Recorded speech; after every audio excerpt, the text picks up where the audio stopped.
We are recording. Call this meeting to order at 6 o'clock. Could I get somebody to read the mission and vision? I'll say it. Tukwila Pool mission statement to provide a welcoming public aquatics facility managed in a fiscally responsible manner with a focus on educating all ages in the lifelong skills of water safety. We carry out this mission with a board and staff who are compassionate, inclusive, and responsive to the needs of our diverse community, working to foster positive and lifelong experiences with aquatic environments. The TPD-MPD mission's vision statement, contributing to the quality of life for our community and for future generations through welcoming, fun, safe, and positive aquatic experiences at the Tukwila Pool. Thank you very much, and please stand for these pledge allegiance. Allegiance to the flag of the United States of America, to the republic for which it stands, one nation, under God, indivisible, with liberty and justice for all.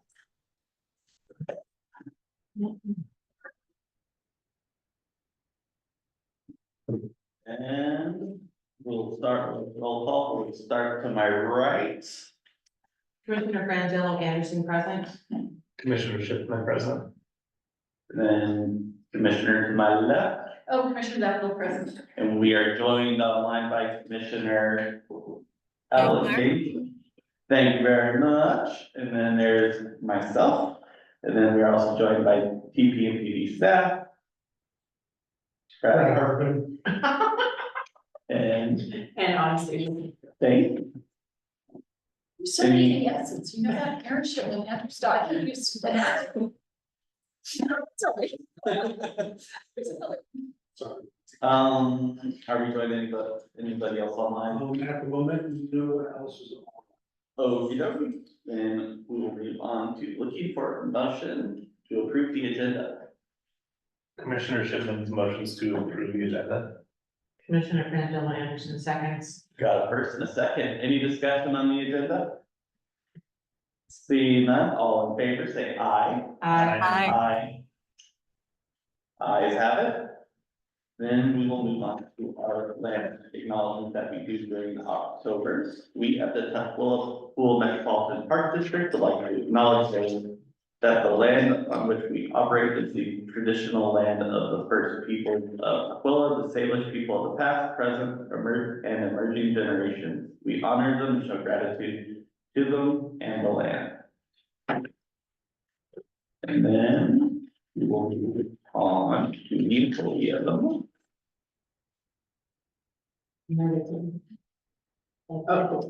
Yeah, our employee of the month is Leilani.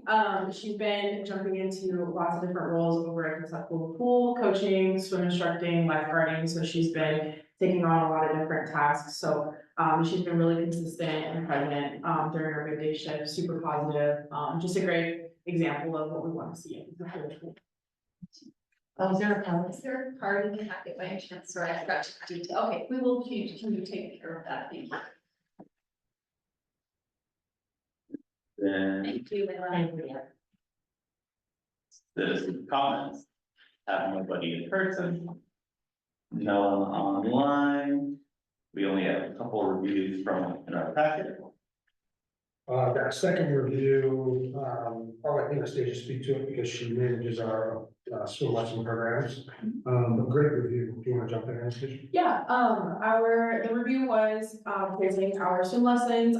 She was really happy to see that her kids have been able to grow their swimming confidence and their skills really quickly. They really enjoyed our smaller class sizes, and then just the diverse approach we have through each of our instructors.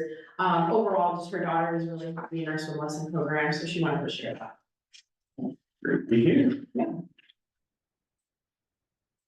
And yes, I'm looking for a motion for the consent agenda. Not all at once. Commissioner Shipman motions for approval of consent agenda.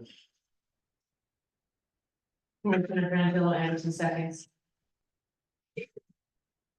Got a first and a second. Any discussion on the consent agenda? Seeing none, all in favor, say aye. Aye. Ayes have it. Now we will move on to reports. Operations. Yeah, ops reports, Nancy, do you wanna lead off with, program ops report updates? And then I will open.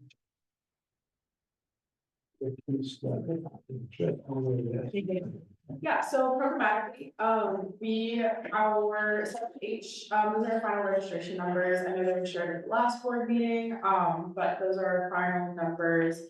Unfortunately, with this new system, we don't have a full breakdown of residency, which is why you just see it grouped as non-resident and typical resident. Hopefully you'll be able to share that at the next meeting, once we figure out, if we can break them out in this new system. Registration started last week for session I. We did reduce the class count, class sizes pretty significantly. We are down one instructor.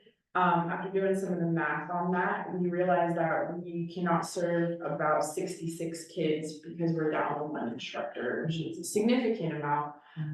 So they work Monday, Wednesday, Tuesday, Fridays, and Saturdays. So, they see a lot of kids during the week. So, hopefully they'll be back in our next session, but, as of right now, those are our approximate registration numbers at the time when this packet was made. So, about 167 registered so far. And then second, we did a survey, during session H of our parents, if they prefer the Tuesday, Friday time, or what days of the week that they did prefer. Overwhelmingly, people really liked the Tuesday, Friday, so Friday is an option that we're continuing to maintain. It also supports our swim meets, the ones that happen on Thursday, so we don't have to cancel any classes for those. So it's been a really positive impact on our swim lessons. Scholarship, we've seen a little bit more utilization in this section, through our ARC scholarship, have got about a few more applications, but as you guys can see, clear utilization there. Swim club numbers are going up as well, so we're seeing more people coming to swim team. Just anecdotally, we're seeing a lot of kids through SMAC, who used to do SMAC, or other larger teams who just no longer want to compete, want to do swimming recreationally. So our swimming club numbers are seeing some growth there because of that. We're still registering ongoing for our swim team, so we won't see those final numbers until. And then we do, one other thing, we do have an upcoming lifeguard course, but that will be postponed as of right now to help accommodate for some recertifications that we need to do, make the timing a little easier. And then we did add an additional water aerobics class. One of our new instructors, Kelly, she's been in our water aerobics since COVID, pretty much. So she has been, now she's an employee with us, so she'll be teaching every other Friday, so you guys will see an additional report on there as well. So far, pumpkin punch, we have 51 registered out of 110. That's as when I was making this packet, but those numbers may be a little bit different now. That will be on October 26th, in case anybody's not familiar.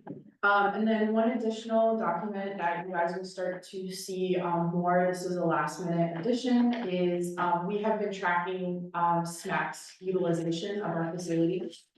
So we've been keeping a checklist. We'll start to report this, these numbers out at the future meetings, so you guys will see the utilization. Right now, they are pretty low numbers, so this will kind of help us gauge any changes we want to make in the new year as far as scheduling and any agreements we have with SMAC. So we, through the month of October, have not seen more than 12 SMAC swimmers in the facility, and they have the entire lap pool.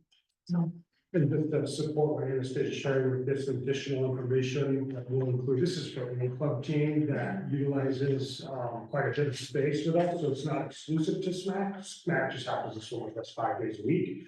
As we continue to look at the program, reorganization for our swim lesson program, and try to look at our wait list, how do we reduce the numbers on wait lists and offer more swim lessons. We're starting to essentially look at everything that's happening in the water and looking for the biggest impact in terms of programming. So these numbers will again align our thoughts on when we choose to make a change, and this will influence that decision.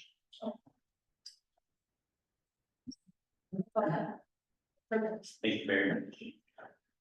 I'll jump in real fast, just a couple of things. They were on the weekly updates that I sent out. I apologize, this did not get in the board packet. I'm sorry, I No. didn't, because normally we didn't put the weekly stuff in the board packet, that's why I didn't include it. Oh, that's okay. Sorry. No, that's why I'm here to.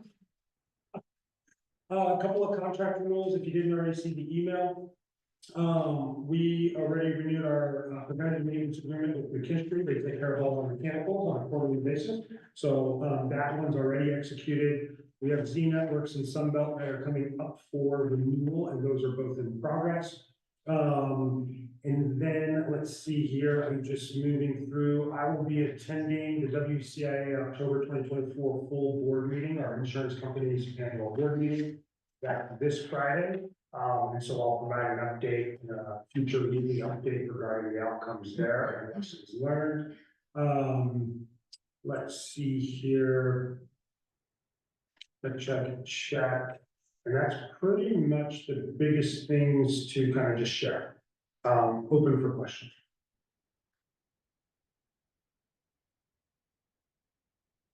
I only have one thing, I apologize, operationally, we will not be participating in TCC's, brochure for this upcoming season, I just want to make it clear. But, the deadline for the brochure was shifted a little too soon, so we were not ready, so, we're gonna be ready for the next one, but with the change in the structure of how they want us to be included in there, we won't be making sure in there, most, upcoming brochure.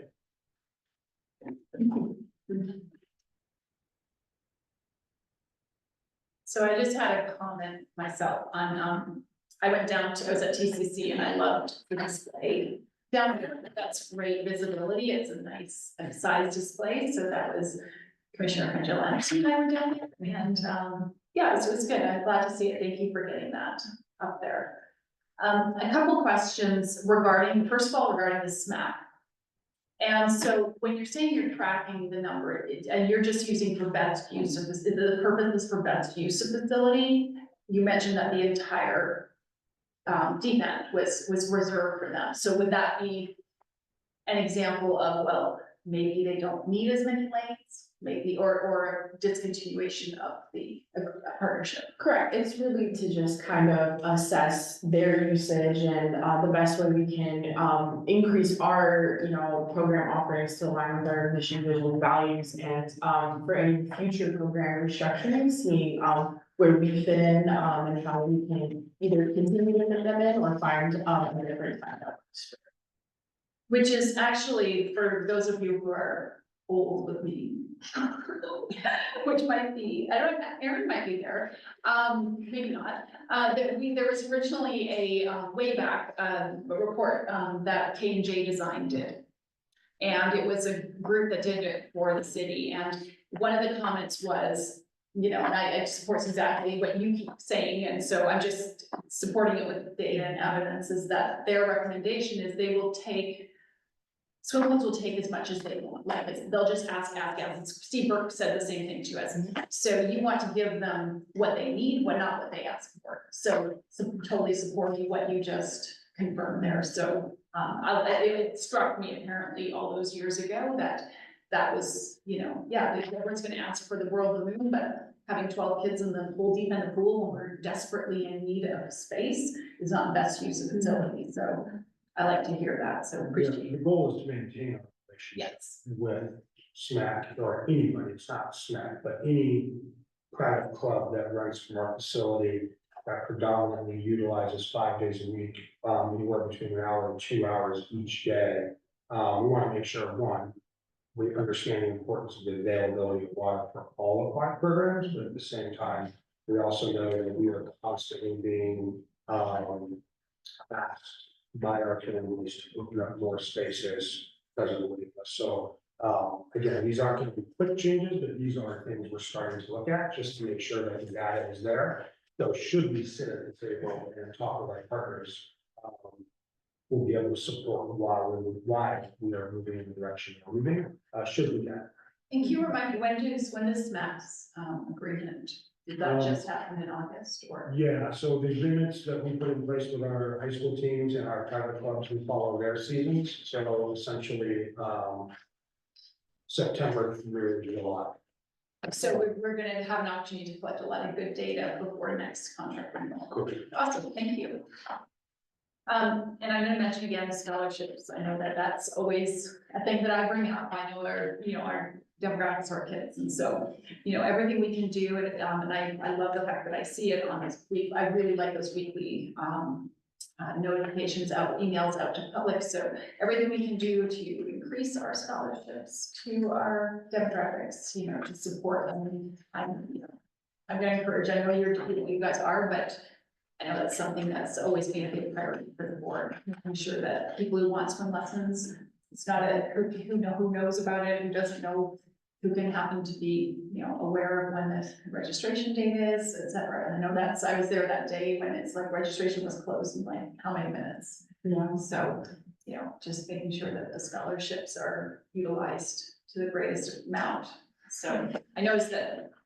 Yeah, anyway, I know I keep saying the same thing. I just really want to reiterate that. That's something that I particularly feel strongly about. Yeah, and with scholarships, we have the final transactions back for those, so we're gonna continue to, I'm finalizing our forex, so we're gonna distribute those to our schools and then get them down to TCC as well, so. Wonderful, thank you. Anybody? Oh, go ahead, Ellen. I just wanted to mention that it looks like the Tukwila Parks and Rec, and I tried to forward it, but I was incapable of doing it. The Tukwila Parks and Rec actually posted something for the Tukwila Elementary School. They're having some sort of Halloween thing, and they actually posted it for Tukwila PTA. And I would just really encourage, as we try and develop speaking to our customer base, that we look into some of these options like PTA, making sure that the PTA, because I think that would be an excellent way to communicate again, and maybe even talk to building principals, impact, and those kind of things to see how can we let people know about the Tukwila Scholarship, as well as, events like the Pumpkin Plunge and things like that.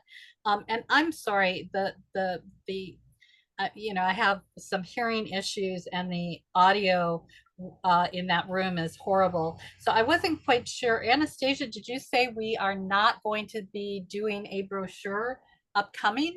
Did I understand that correctly? We're not going to be participating in the Tukwila Community Center's brochure for the winter season. Their winter season is January, February, and March. So we won't be participating then, since the deadline got pushed up more than we expected. So it moved from November 2nd to October 18th, and we just weren't ready to provide that content for them. Okay, all right, thank you. Let me just jump in real quick on it, right? It's not that the team consciously made a choice of easy not to participate. I think what we heard from committees is we do want to provide input and feedback at some level. And our goal at the October meeting for PMOC was to get that information, go to Taylor, our graphic designer, for final layouts and design and input. So we're putting out a product we all agree on as an organization, with the deadline being moved to October 18th. That doesn't fit us trying to meet their production goals and deadlines. Additionally, their page layout, so we were the center insert to the brochure, which works for us in the past and as well as the most recent print. We are now being asked to do, I believe it's a page, as somewhere within the brochure, so no longer insert. So we'll be essentially a vendor as an advertisement within the Tukwila brochure. So those are things we just want to look at. We want to take into full consideration, look at the big picture, but we will intentionally want to be in the brochure that goes out for the summer programs, spring and summer programs. And so that one, we will most likely, be ready to go for.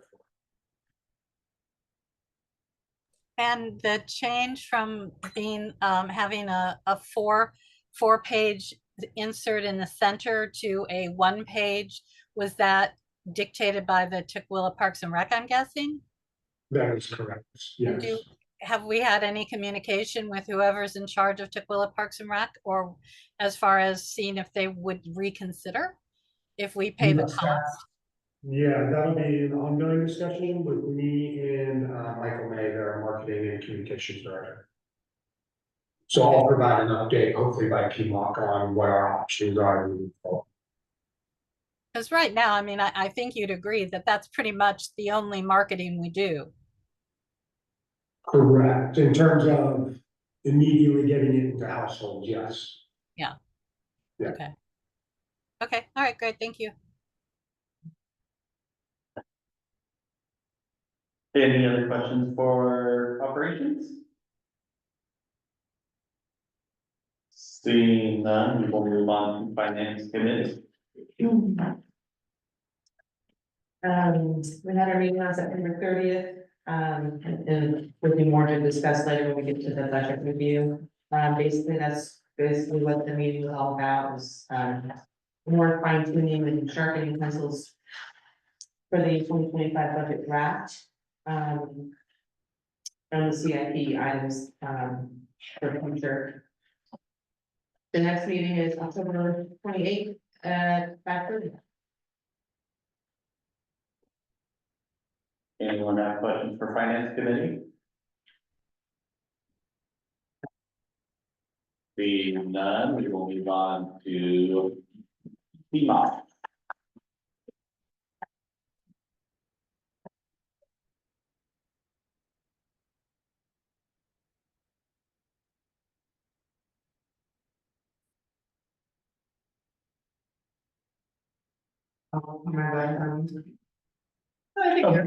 Well, I mean, yeah, thank you for putting together, whoever, I don't know, because. Okay, yeah, I'd like to review the policy 311 for the basic fee discussion, which I think is basically being put together with this for the mid thing, that everybody's kind of been more than 20% increase on that. And then the program restructuring, which Anastasia just talked a little bit about for some of the swim lesson stuff, and doing that, and I think along with that, the scholarship allocation made it so that's with the new program design that we can hand more scholarships out to multiple levels. And then, yeah, the events partnership, TCC signage, which again, discussed. Just to add, just a quick update, so pumpkin fund for program marketing outreach, just because I was curious, 78 participants as of today.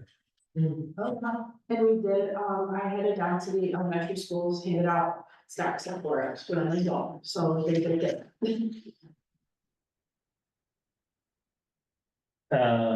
Yeah, and then next meeting is this Saturday. Yes, The this 19th. Saturday. At TCC.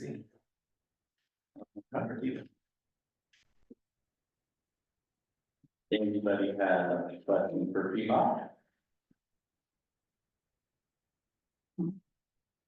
Seeing none, we will move on to TPAC. So, I want to thank Erin and Andrew for stepping in for me at the TPAC meeting. I wasn't able to make it there for that one, so I appreciate them stepping in, and I'll let them speak to it. I know that Springmom was there, as well as Billy and Sharon, and, Is that one of the minutes? well, Erin's still working on them. Oh, yeah, I'm sorry. I was like, I was like, oh. Okay, great. But now I'm like reading through them, there's not much on there, and of course I don't have my notes from that night or that day, but I think. I mean, most of it's in here, this stuff, but we did definitely, like I said, like a lot of the kind of usual crossover of going into like PMOC stuff, like. I think a big portion of it was mostly discussing rates and our current feasibility study update with police extension and parking within them. I think that was like the big chunk of the discussion for the most part.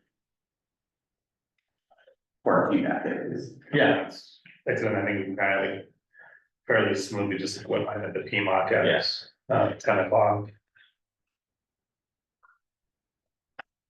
So the next meeting is coming up this Saturday on the 19th, Who's,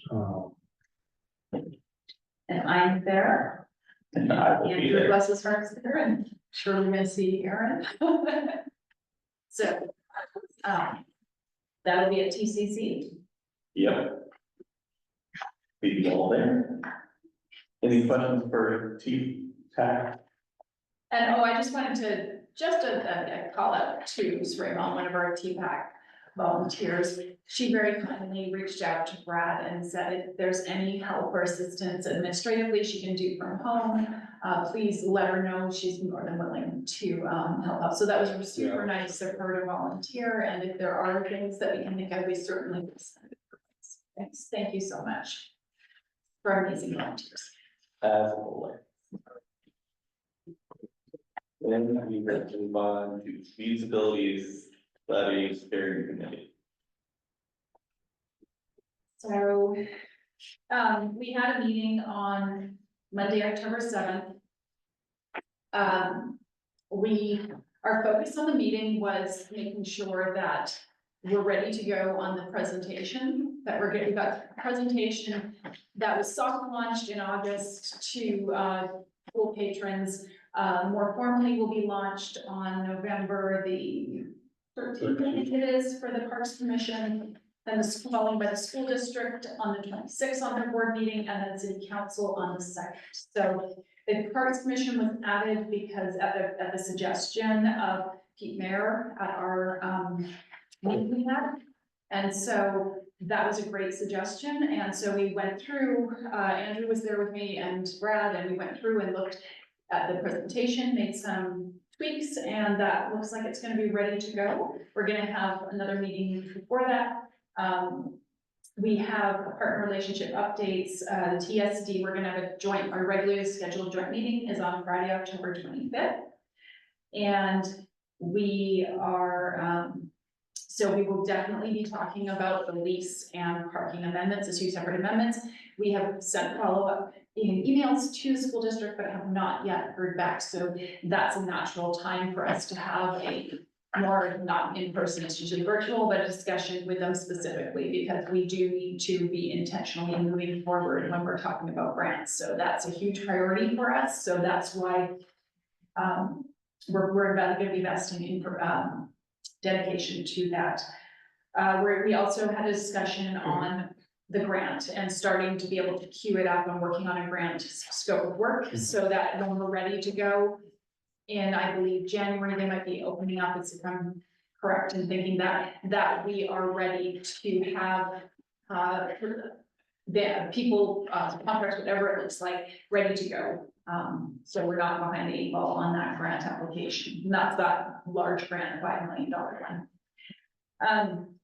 And I had waiting to hear back from Isaac Sports Group, but we have since heard from Isaac Sports Group, and Brad and I will be meeting with Stuart Isaac on October 25th at 9 o'clock, which is just before the TSD meeting that same day. And So that's all are welcome. yes, everyone.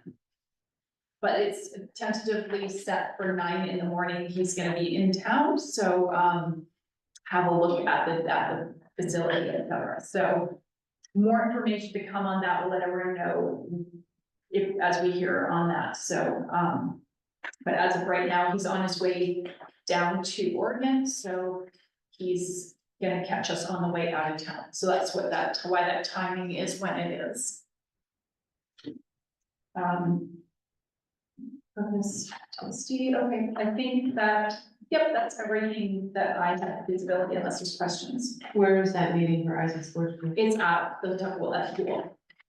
And then when is the next feasibility meeting? So we actually didn't actually officially set it. We were a little scattered that day, but it should be October 24th. We haven't officially set it, but the third Thursday or whatever it is in October would be October 24th. So I gotta check with Brad and make sure that's gonna work, but, unless you hear, I will be letting people know, but pencil that date in, or use your race for that.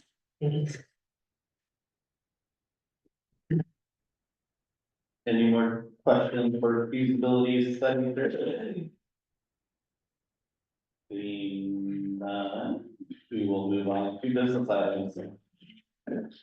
I'll be honest, I never remember the for resolutions, what we have to do. Is this the thing where I have to ask for somebody to read by title only, or do I just read it verbatim? Or, You can read it, ask for someone to read it, I can read it, if I have an emotion for that. okay. Need a motion for, I'll make a motion. Commissioner Franklin Anderson makes a motion to read the, resolution by title. Commissioner Shipman seconds. got a first and a second, any discussion? Seeing none, all in favor say aye. Aye. Aye. Ayes have it. Unclaimed property transfer resolution, resolution 2024-03, a resolution of the Board of Commissioners of the Tukwila Pool Metropolitan Park District, authorizing the transfer of unclaimed property to the Washington State Department of Revenue.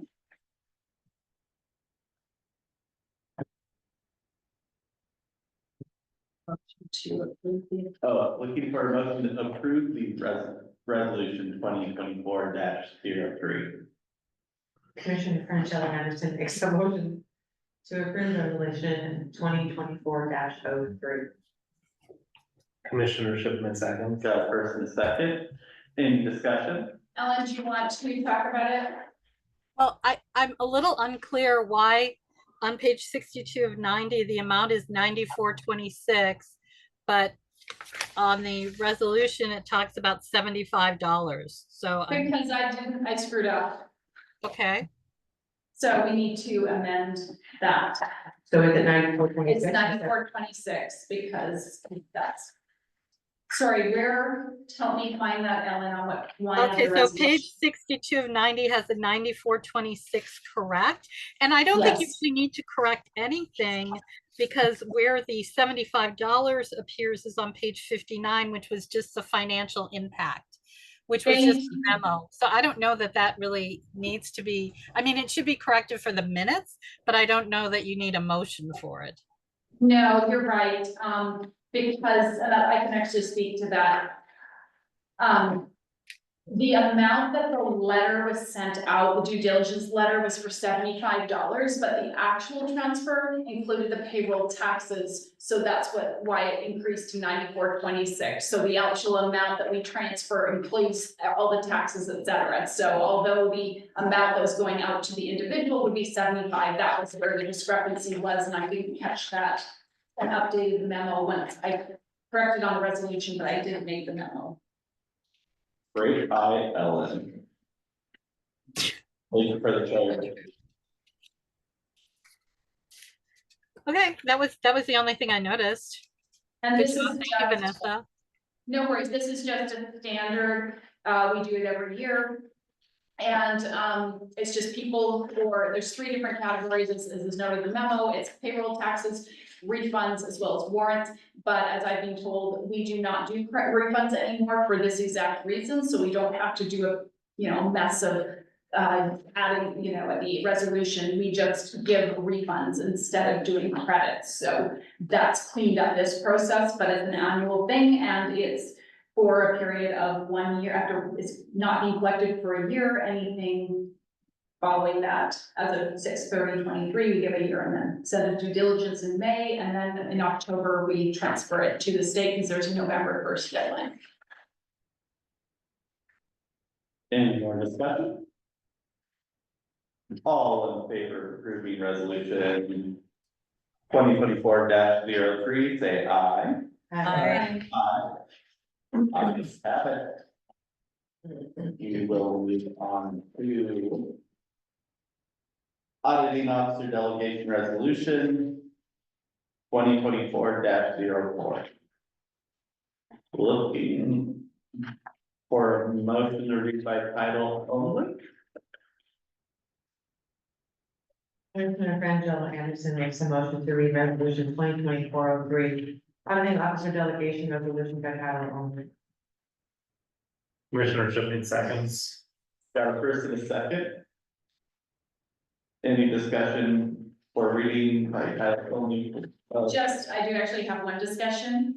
I overlooked that it was updated to 2024-04, whereas it said, I switched the order of stuff just to be consistent. I forgot to do it on the memo and the resolution, so that needs to be all updated to 2024-04. Very much. All in favor for reading resolution 2024-04 by title only, say aye. Aye. Aye. Resolution 2024-04, auditing officer delegation resolution, a resolution of the Board of Commissioners of the Tukwila Pool Metropolitan Park District, appointing of auditing officers for the purpose of authorizing the issuance of warrants and electronic transactions prior to Board of Commissioners approval. For the Tukwila Pool Metropolitan Park District, number 17591. Thank you very much. Any discussion on resolution 2024-04? So I'm sorry, That's just reading title only. Oh, Sorry, Ellen. I'm sorry, Vanessa, did you say that you were going to correct the resolution number? Once we get to that, I'll amend it. I'll make a motion. We're right now just about reading, we just approved reading only title, right? Okay. Okay, so now we need to motion for the resolution. that's right. Looking for a motion to approve the resolution 2024-04. Commissioner Shipman motions to approve resolution 2024-04. Yeah. After we're amending it. I will make a motion. Commissioner Frangela Anderson seconds. Got a first and a second. Any discussion on the resolution? So what this resolution, I will make a motion to amend it, but it's just, as we change the auditing officers, we are required by our King County, accounts payable to provide a new list and resolution for them, approving the updated auditing officers. And so those, you'll see those auditing officers will be board president, Andrew Stoll, Andrew Stoll, board clerk, Vanessa Zachel, district CPA, Alan Dance, Commissioner Ellen Gangler, Commissioner Jerry Frangela Anderson, and Commissioner Aaron Shipman. So you'll also receive through DocuSign, an actual form that everyone will need to sign. And I'm just gonna figure out, coordinate with Amy to do that. But I would also like to make a motion to amend the resolution to reflect 2024-04. I second that, Mayor Andrew. Thank you. Got a first and a second. Any discussion on the amendment? Seeing none, all in favor of the amendment, say aye. Aye. Aye.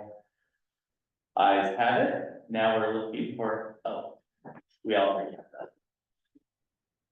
Any more discussion on resolution 2024-04? Seeing none, all in favor of approving resolution 2024-04, say aye. Aye. Ayes have it. Now we'll move on to policy update, policy 311, rates and fees.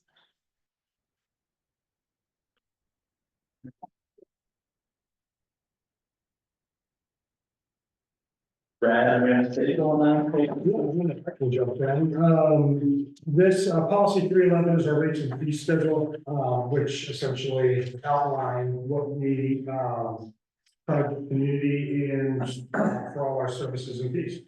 And so this year, or for the budget 2025, it was proposed and then recommended that we increase our fees by 20%. The last time we did this was in 2021 or 22. I think it was 22 or 23, 21.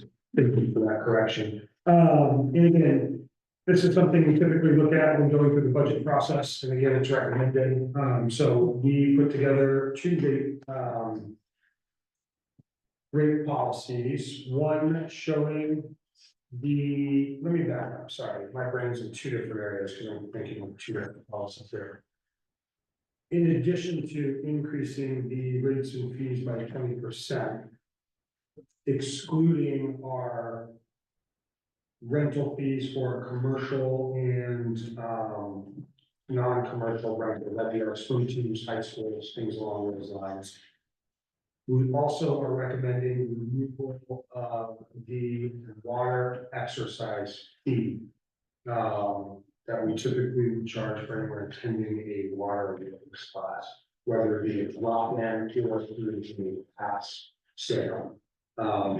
So within this policy, one, we're recommending a 20% rate increase across all our services and fees, excluding the commercial renting or renters. Two, removal of the water exercise fee.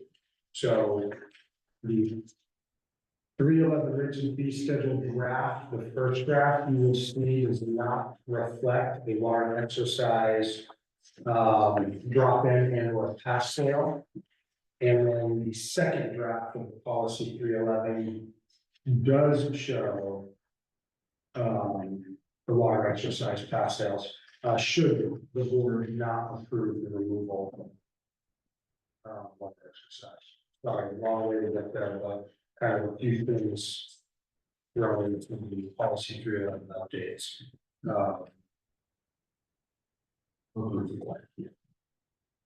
Any questions regarding policy 311? This is Commissioner Gangler. I'm really confused on both page. I can't read the page numbers because there's something written over them, but on both of the 311s, they both have a 10 punch pass water exercise.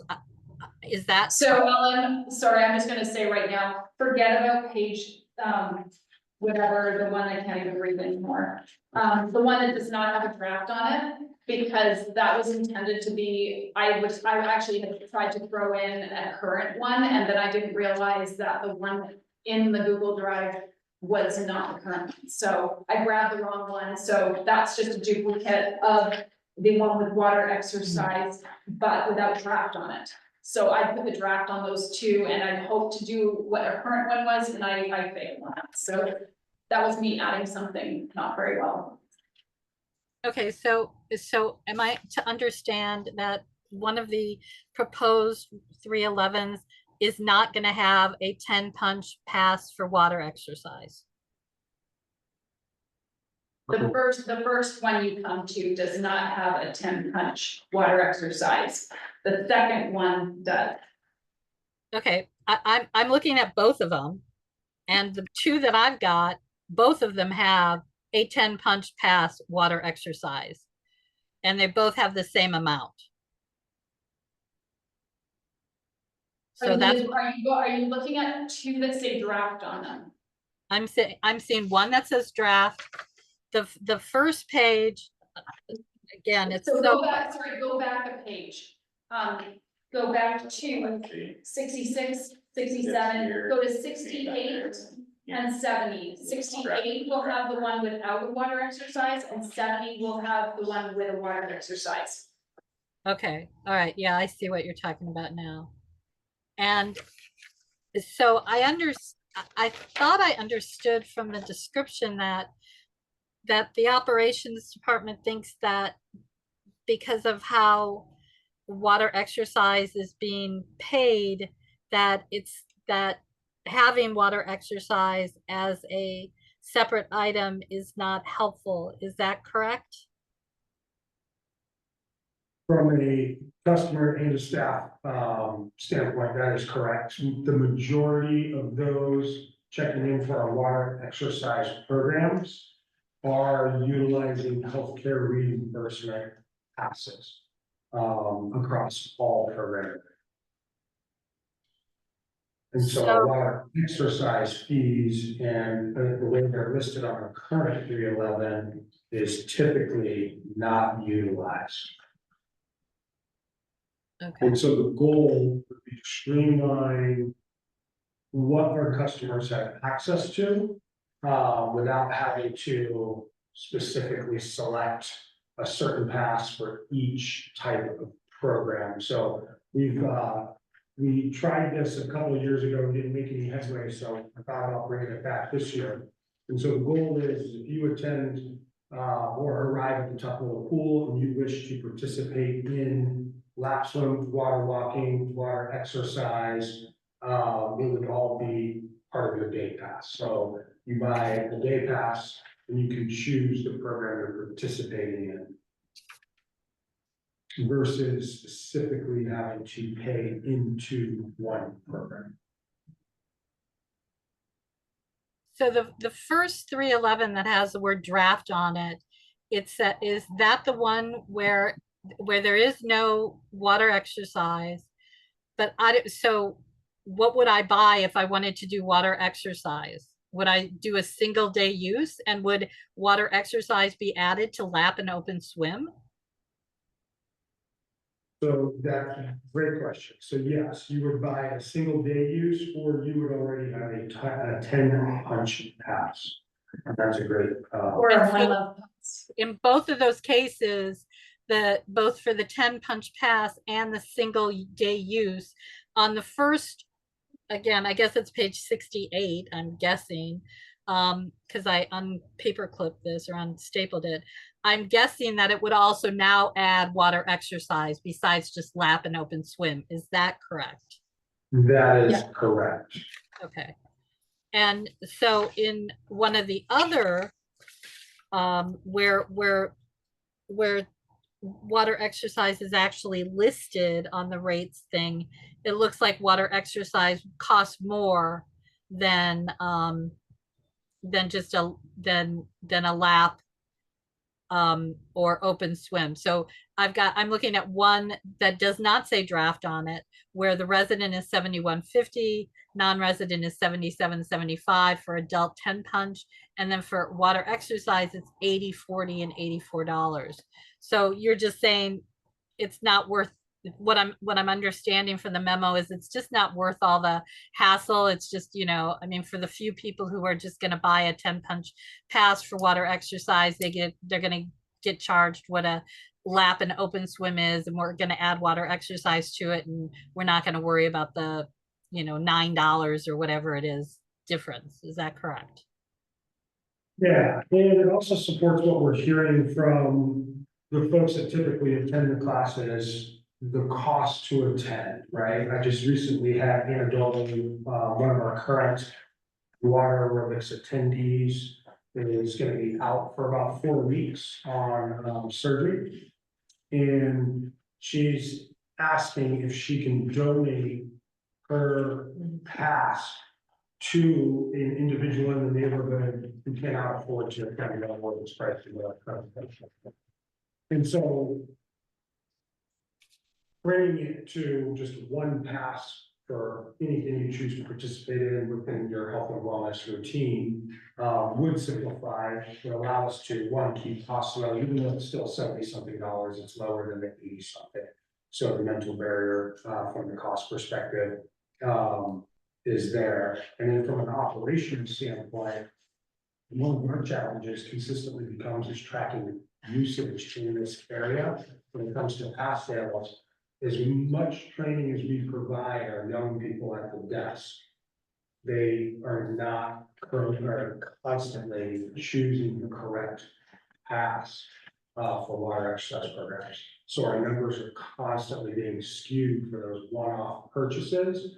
Our number one seller at the pool is the 10 punch pass. So that is our greatest revenue source when it comes to our pass sales.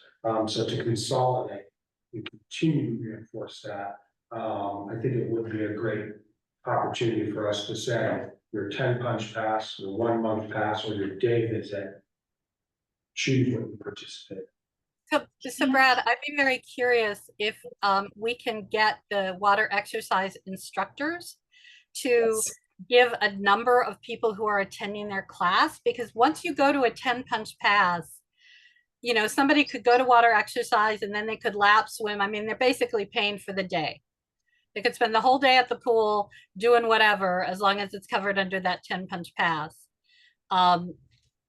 Or the single use or whatever. But I think I would hate to lose how many people are actually attending the water exercise, because otherwise we're not gonna know.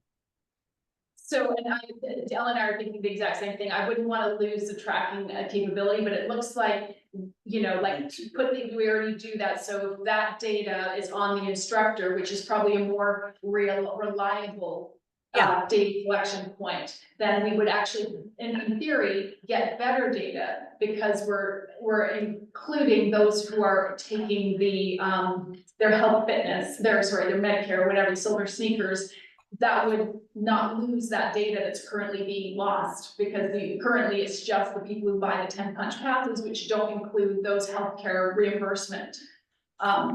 So if it's on the instructor, then we would have better data, so. Yeah, and I just want to remind everybody, that is the current process, so not only do people check in and we know that they're participating, but our instructors already do provide that level of data.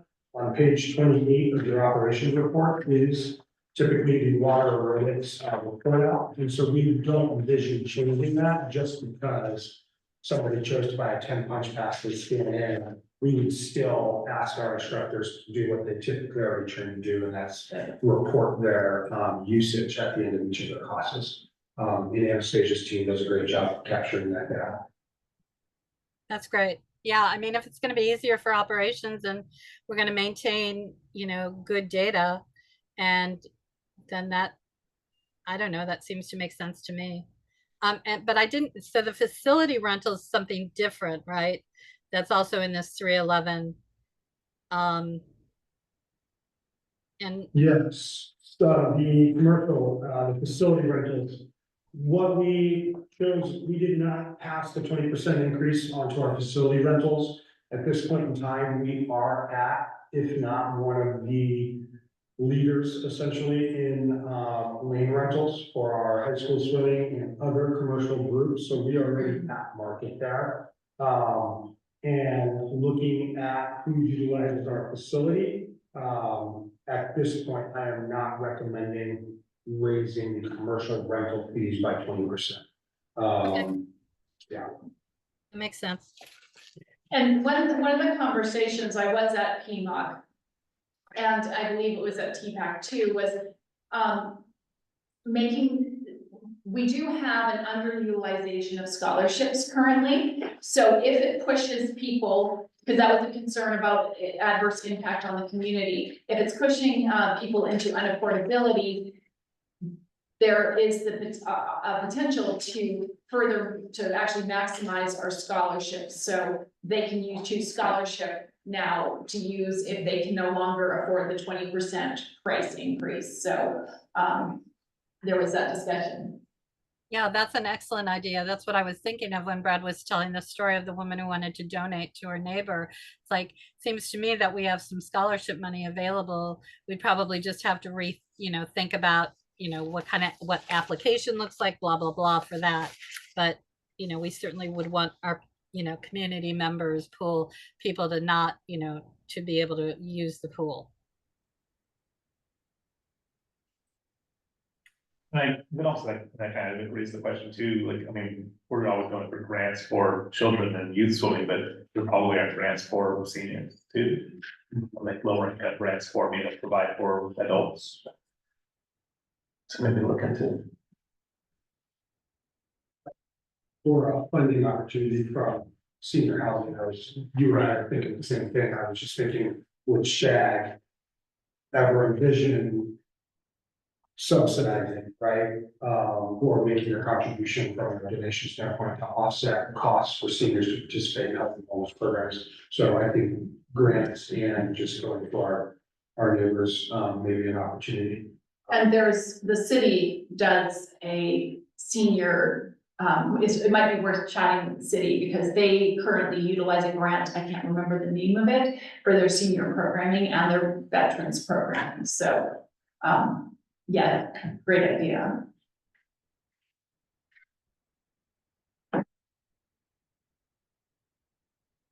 Any more discussion on update to policy 311? Before we make motion. Okay.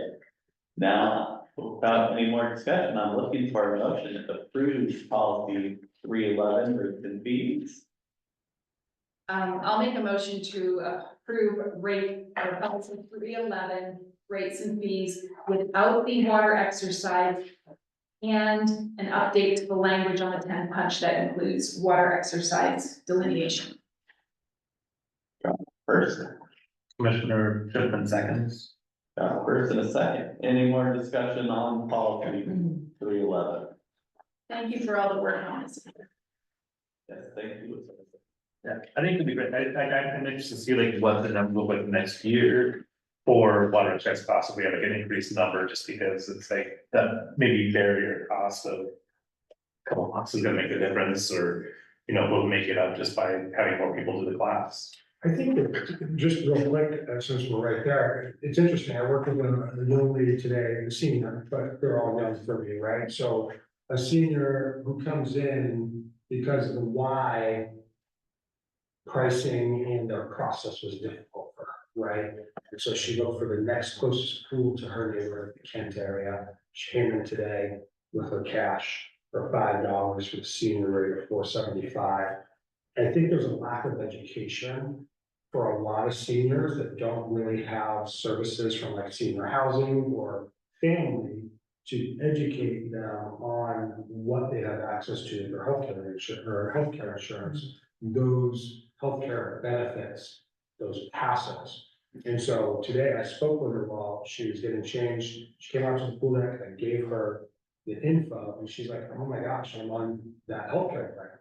And so to call them and see if you have access, because that gives you a $0 pass to the facility. And then you don't have to worry about, is your credit card on file? Is it, current? Are they going to put you in delinquent because your credit card expired and you can't afford the fees? So check in with your insurance company. And she was so grateful. And leaving, all she's gonna do is come back and hopefully say that she's eligible. And I think that's all some of our seniors need, is just that additional information to say, just ask the right questions. But a lot of them don't know to use that term, healthcare reimbursement or gym access, when they sign up for their healthcare plans. So I think we'll see an increase just indirectly, hopefully through just simple education. Our problem right now is we'd love to see a major increase, but it goes back down to that room space. Teresa's classes can get into the 20s and 30s, very limited on Tuesday, Thursdays. The shallow end, if you come in on a Monday, Wednesday program and look at the shallow end program in the mornings at 9 a.m., they have no room to spread out. So they're doing big circle movement workshops as a group because of the volume of their class and the type of space we provide. So all good things, and I would love to see that tracking as well. Sorry, point of order. So Aaron, did you second that motion? I did. Thank you. No, it was me. I was trying to keep up with writing and I just want to make sure. Thank you. All right, got a first and a second. Any more discussion? All in favor of approving the update of the policy 311 rates and fees, say aye. Aye. Ayes have it. Now we will move on to draft budget discussion. As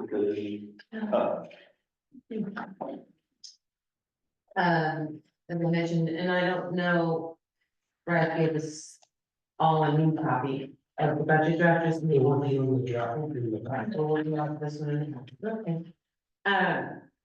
So presented tonight is the draft for the 2025 budget. This will also go to TPAC on Saturday, October 19th. This reflects the 2025 wage scale. Real and personal property tax requests a conservative 7.7% increase.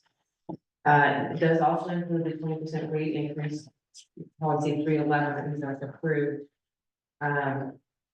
Wages for the 2025 scale.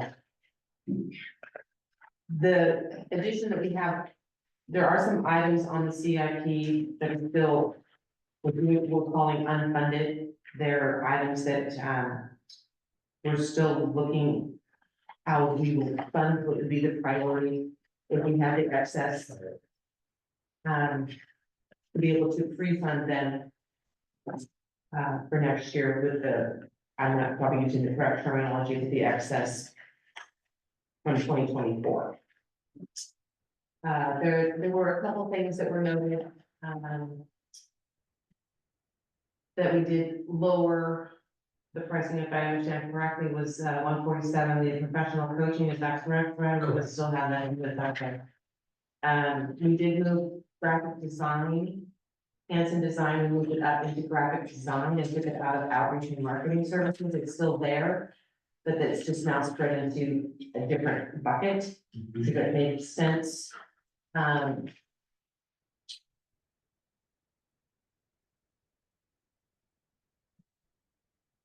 It was, I think that we made some really good progress. I'm interested to get the feedback from TPAC and the board. So Jerry, Yeah. this budget draft review, this has still, am I correct in what I read, that there's still a district administrator and director of aquatics operations positions listed, Yes. is that correct? Okay. That is correct.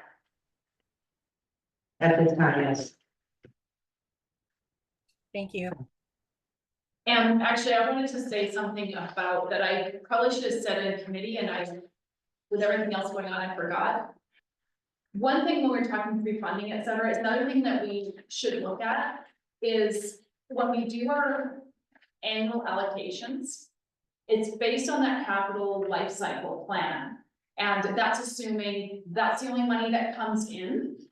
And so that's all we can pay. However, for example, on line 243, we actually are anticipating to have $14,500 coming in of revenue in CIP. So that would be like free funding money, like to pre-fund things. Does that make sense? Because that plan that's not included here is only good for the items that are listed. That's why you'll see items 246 through 257 are things that are already allocated or assigned and in that CIP, but that CIP funding plan only includes our annual contributions. It doesn't take into account that interest. So we actually have additional funding that we can look at. So it's just something we can talk about in committee, but I wanted to just highlight that. And we can look back. Actually, it's something we should look back at the CIP funding plan and see the previous year's interest, because there could be additional buckets of money that we can maybe look at some of these pre-funded or pre-funding. We wouldn't actually have to do a transfer because it's already going to be housed in CIP. I just thought I'd bring that part up.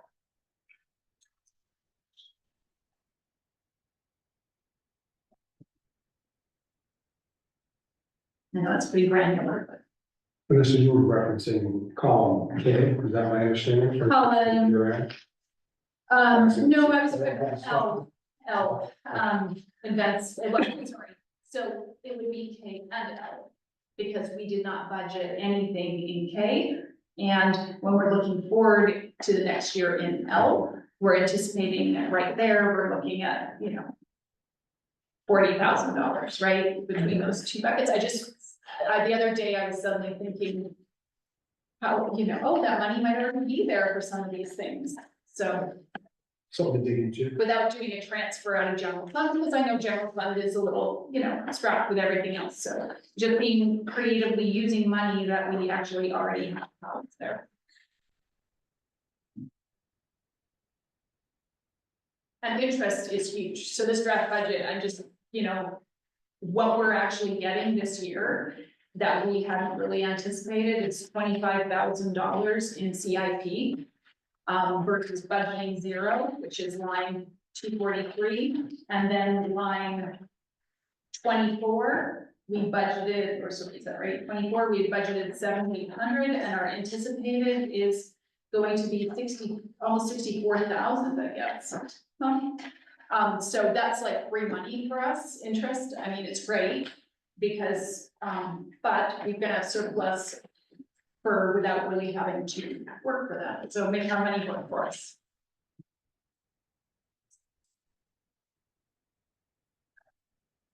Any more discussion or input on our draft budget?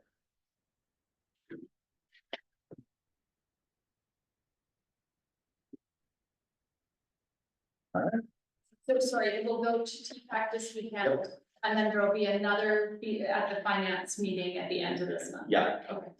Sorry about that. No, I think Jerry's already said it. It's just a while back. Before I started, getting verbose stuff.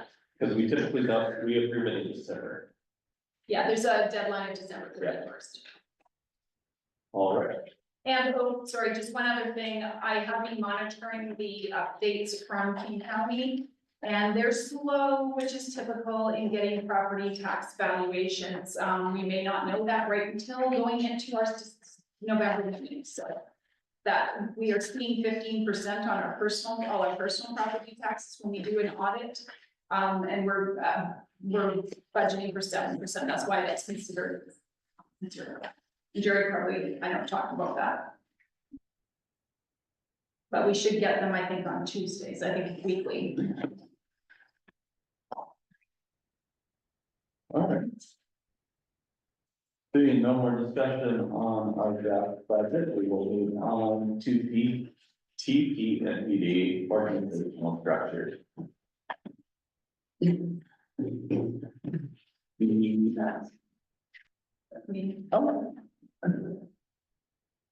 this is following up from our October 1st special meeting. The board gave direction to go forward and research an organizational structure that included an executive director leading it. So due to a vacancy in the leadership position, it was actually, we've already previously identified needs to support future planning. We actually, several commissioners at the early in July, that meeting talked about executive director. And so this is just a continuation of our process in looking at organizational structure. Gary, do you want to talk about the work you did on the executive director job description?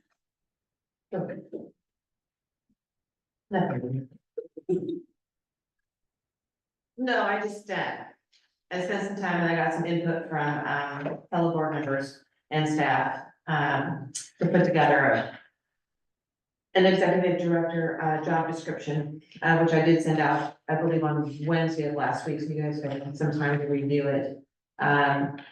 Looked at various job descriptions, different districts, job descriptions, and then, put it all together, and then Vanessa and I met and, came up with this draft, which is really, I thank Vanessa for running it through AI or chat GPT or whatever that is called. Because I think it's it's condensed, that it covers everything very well. My first initial thought after seeing it all completed and finished was like, this is an easy to read job description. It's not, it stands out. If I was to apply, I would know what I'd be applying for. And Brad and I said, when are you applying? It was easy to read. It was easy, it wasn't, 6, 7, 8 pages long. So with the help of everybody, thank you. This is what we now have presented. So I just want to make a note about, Brad had actually sent out back last summer a really helpful webinar, and I don't know if it was through MRSC, but one of our partners that we use on governmental use of AI, specifically ChatGPT. It was a great webinar, and I had watched it too, and Brad had given me some tutelage on using it for different policies. And I gotta say, it's certainly not something you're gonna use without any oversight. There was things that it kept wanting to take out and we kept putting it back in, but it certainly does an excellent job of taking the gist of things and making it concise. So we might have had 3 bullets on fiscal responsibility, and it takes it and uses the kind of language that we would like and puts it together. But once again, it was not just throw it at AI and let them, and not look at it. We were intentional to make sure that it represented our district and our needs. So that was a very effective use of using resources to streamline our process.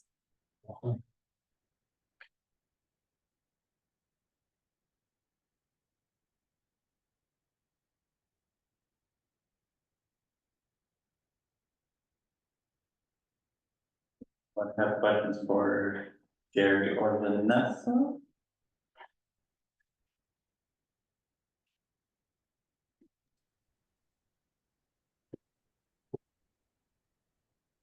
No. So, yeah, I'll just throw it up. Does anyone have any reaction to the job description? Does it reflect what they believe should be in the executive director job description for our organization? So Vanessa, I have some comments. Okay. In the summary, I would definitely, the second to the last sentence, this role may require occasional travel. I would change that to will. It will require occasional travel. It's not may, it will. Under minimum qualifications, I have concern about the 5th bullet. Understanding of legal requirements regarding contracts and lease agreements with the ability to draft documents for attorney review. I don't know that the executive director needs to have the ability to draft documents. The executive director needs to have the ability to make sure that documents are drafted for legal, but this kind of gives the impression that they need to draft it. And they, again, in the, I think it's very nice that this is brief, because the one I sent was probably 9 pages, but the one I sent was based on the documents that we had gotten before. And I was very painstaking about going through and making sure that the word oversight was used, and that, because the position, I mean, you're not going to find somebody who's going to be an expert in all these different things, but they need to have, they are going to need to oversee that these items are done and are done correctly. So I would definitely review. I do not think that this person needs to draft the documents, but they need to be overseen that the documents are drafted correctly. I'm sorry. Sorry, because I would actually like to move this. I mean, so understanding of legal requirements regarding contracts and lease assign agreements, period. And just eliminate with ability to draft documents, because that's goes part and parcel with the job. Yeah, that'd be fine. Yeah, if you just All right. that. Also in the second to the last bullet in under minimum qualifications, proficiency in grant writing. Again, I don't know that the person needs to be proficient in grant writing. They need to oversee that we have grant writers that are proficient. So, the position, I think one of the things that I highlighted in the summary that I said is the ED is responsible for the oversight of the Tukwila Pool Metropolitan Park District functions and operational function. So this position is basically in charge, operations district. However they want to get those duties done, that's going to be up to them. But if we insist that they know that they're proficient in all this stuff, I think we're never gonna find anybody. So to address your suggestion, instead of the word proficiency, use similar language, understanding, grant writing, donor, and just use the word understanding again. Well, I don't know that understanding is necessarily strong enough because we want the person to, I mean, we need the Tukwila pool to submit grants that are correct. So just understanding grant writing is not necessarily leading to any action. So I think that, you know, we need some sort of verb that, you know, connotates that the position oversees the efficient and effective grant writing, as well as donor cultivation, community outreach, and fundraising. Ability to Ability oversee. to oversee grant writing, donor cultivation, community outreach, and fundraising. Yeah, that's fine.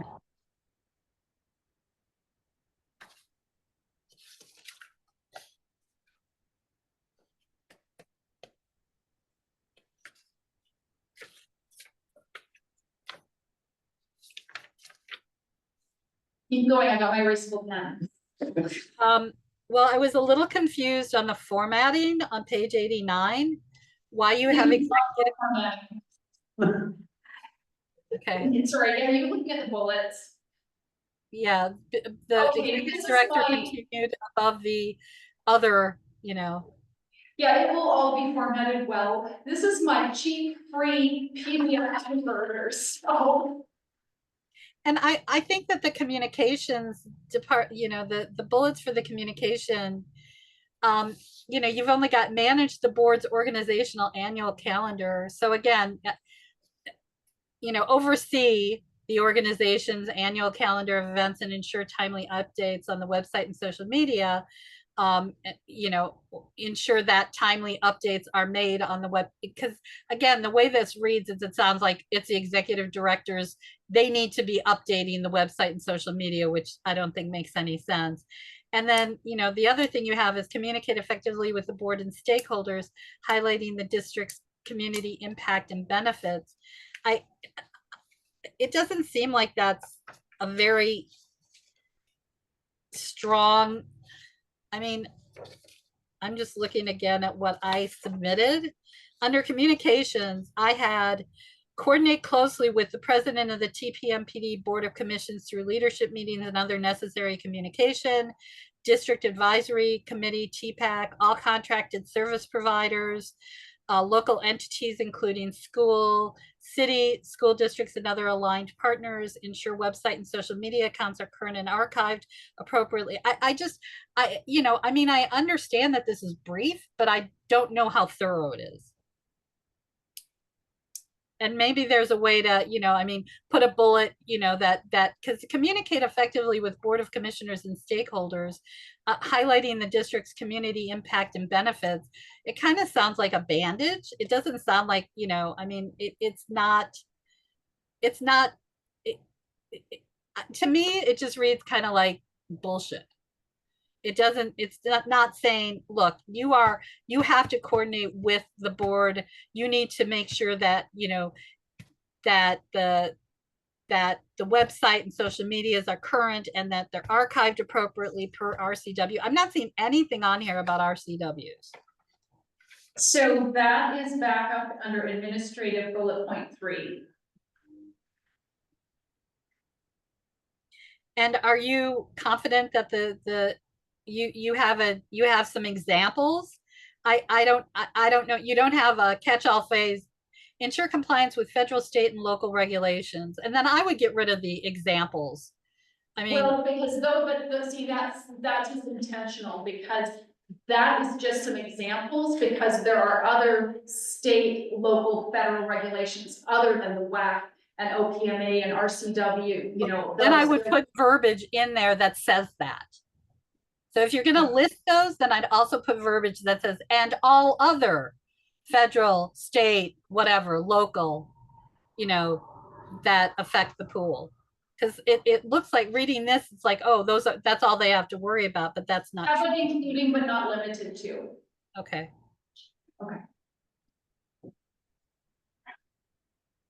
Okay, let's go back to the communications, so we make sure that we address that adequately. Let me just write that down. Because I don't disagree that is maybe needs to be beefed up. So let's see if we can, would you say that's, so what is you want it to be stronger, right? Yeah, I mean, the way it reads, it's like, okay, you're saying that the first priority is managing the organization's annual calendar. I mean, is that truly the first priority of communications? I mean, is it the So, first priority of communication? And you could argue that the bullet doesn't list priority, except for in a way they kind of does. You know, the communications for the district administrator or the executive director is they need to make sure that they're communicating with the president. And, you know, I mean, it doesn't, to me, this just, it just is not specific enough. And it lacks any kind of specificity that would, you know, give the position the bona fides that it really needs. So again, if I look what and again, I did not create, I just went through what you had given us and went through and made sure that I included things that were important. So what I listed in communications is coordinate closely with bullet point, president of the TPMPD Board of Commissioners through leadership meetings and other necessary communication. Second bullet point, district advisory committee, TPAC.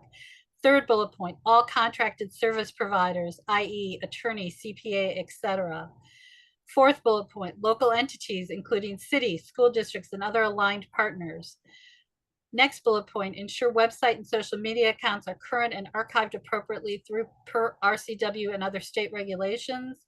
And then other ad hoc or permanent committees and other entities as identified.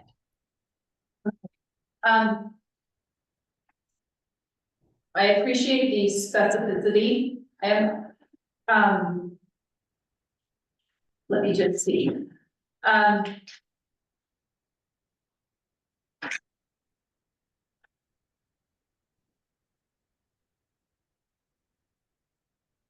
So I agree putting the, you know, because priority listing does matter. So moving the communication piece above overseeing annual calendar events, totally. So communicate effectively and proactively with the board.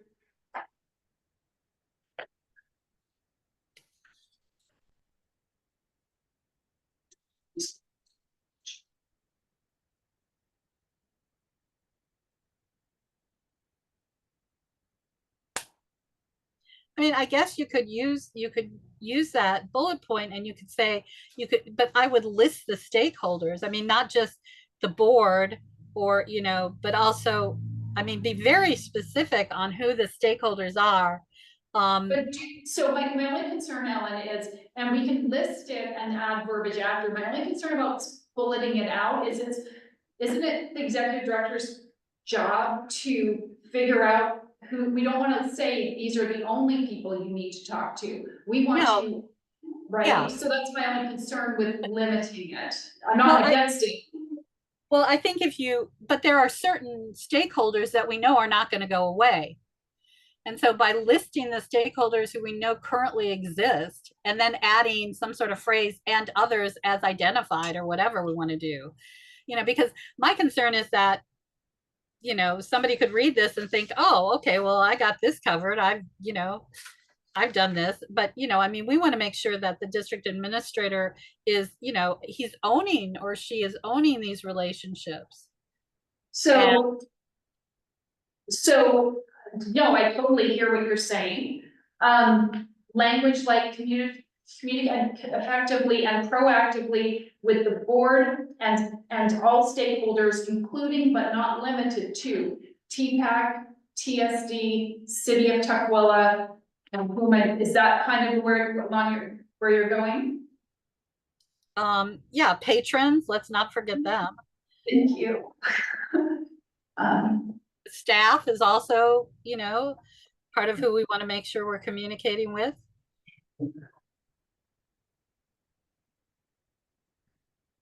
So I think are others aligned partners, which would be like King County, Parks and Rec, you know, all those different things, you know, but not limited to. You're right, it needs to be not limited to. And other key partners. Yeah, I mean, you could even throw in current. I'm just throwing out other keywords, current and all future identified stakeholders. However, we could throw. Because when I'm listening, it's who are our current stakeholders with examples, and then I'll identify future stakeholders, right? So as you work within a community, in addition to school district, school patrons, board, commissioners, TPAC, all those future identified partners as you're out and about working. I include health that eventually will go. So I think. Probably wants all So to try and, no, so I am listening, Brad, I'm just collecting. Let me try this again. Communicate effectively and proactively with the board and all stakeholders, including but not limited to TPAC, TSD, I'll spell it out, City of Tukwila, patron staff, and other key current and future partners, highlighting the district's community impact and benefits. My concern about highlighting, it sounds like that's their only job in communication. Okay, let's get rid of that.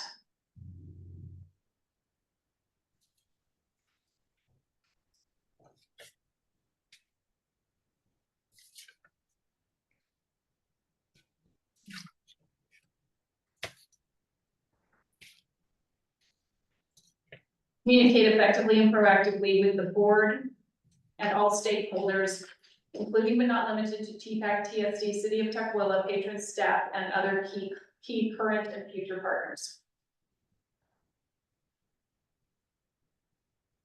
Yeah, that's good.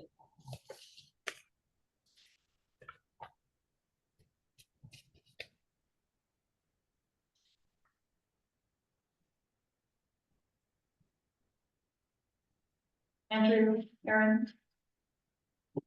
I like where Ellen was going and you guys hashed it up, so I'm good. Jerry, how are you? That's good. Sounds good. Okay. Well, that took much less time than I thought it would. Well, and Vanessa, under attendance, under administrative, attendance is required. I would, I would just do your first bullet point, regular meetings of the Board of Commissioners held on the second Monday of each month. Okay, you do have subject to change. I would always put subject to change because who knows what it's in the future. No, totally agree. That's why the other says as scheduled or as needed. So leaving it totally open. And again, like the last bullet point under administration is identify and apply for relevant grants. To me, that kind of sounds like the position needs to apply for relevant grants. The position doesn't need to apply for relevant grants. The position needs to make sure that relevant grants are applied for on behalf of the Tukwila pool. Identify relevant grants and then, well, sorry.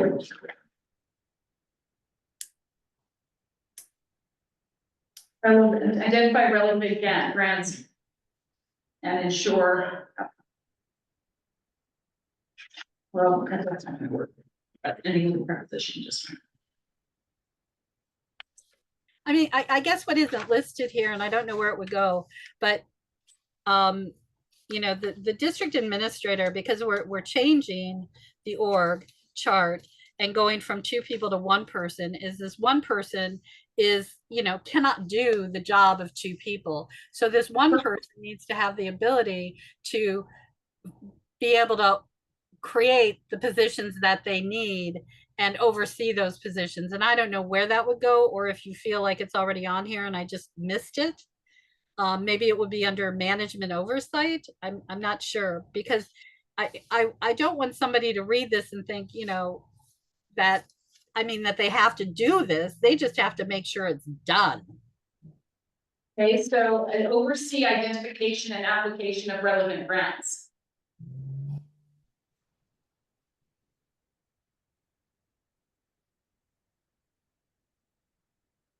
Right, that's fine for that, but I'm talking over, like going up, not, going up from communications, maybe under essential duties and responsibilities under management oversight, you add a bullet that the district administrator or the executive director is going to, oversee, we have oversee facility maintenance, but, you know, oversee, I don't know, organizational planning or whatever, and is hiring the people that they need to make sure that all these duties that they're now going to be responsible for are able to be met, because clearly one person cannot do it. Right, and that is actually taking care of that higher up.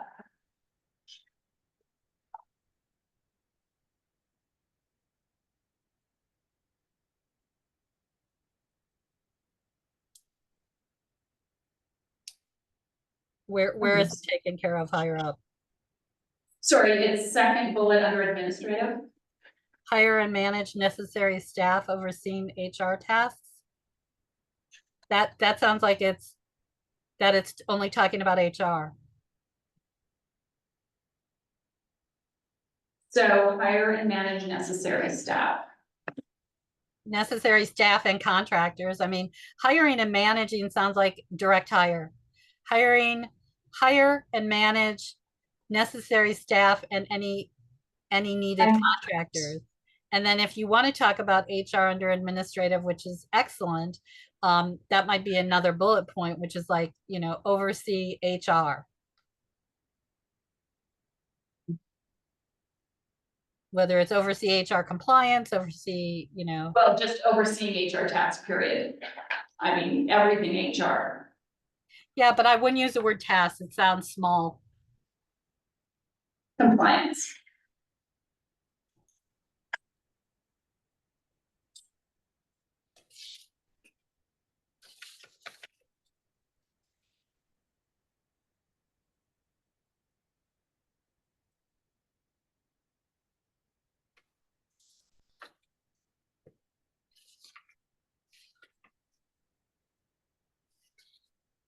Okay, I just want to quickly review for people just to make sure we're still all on the page.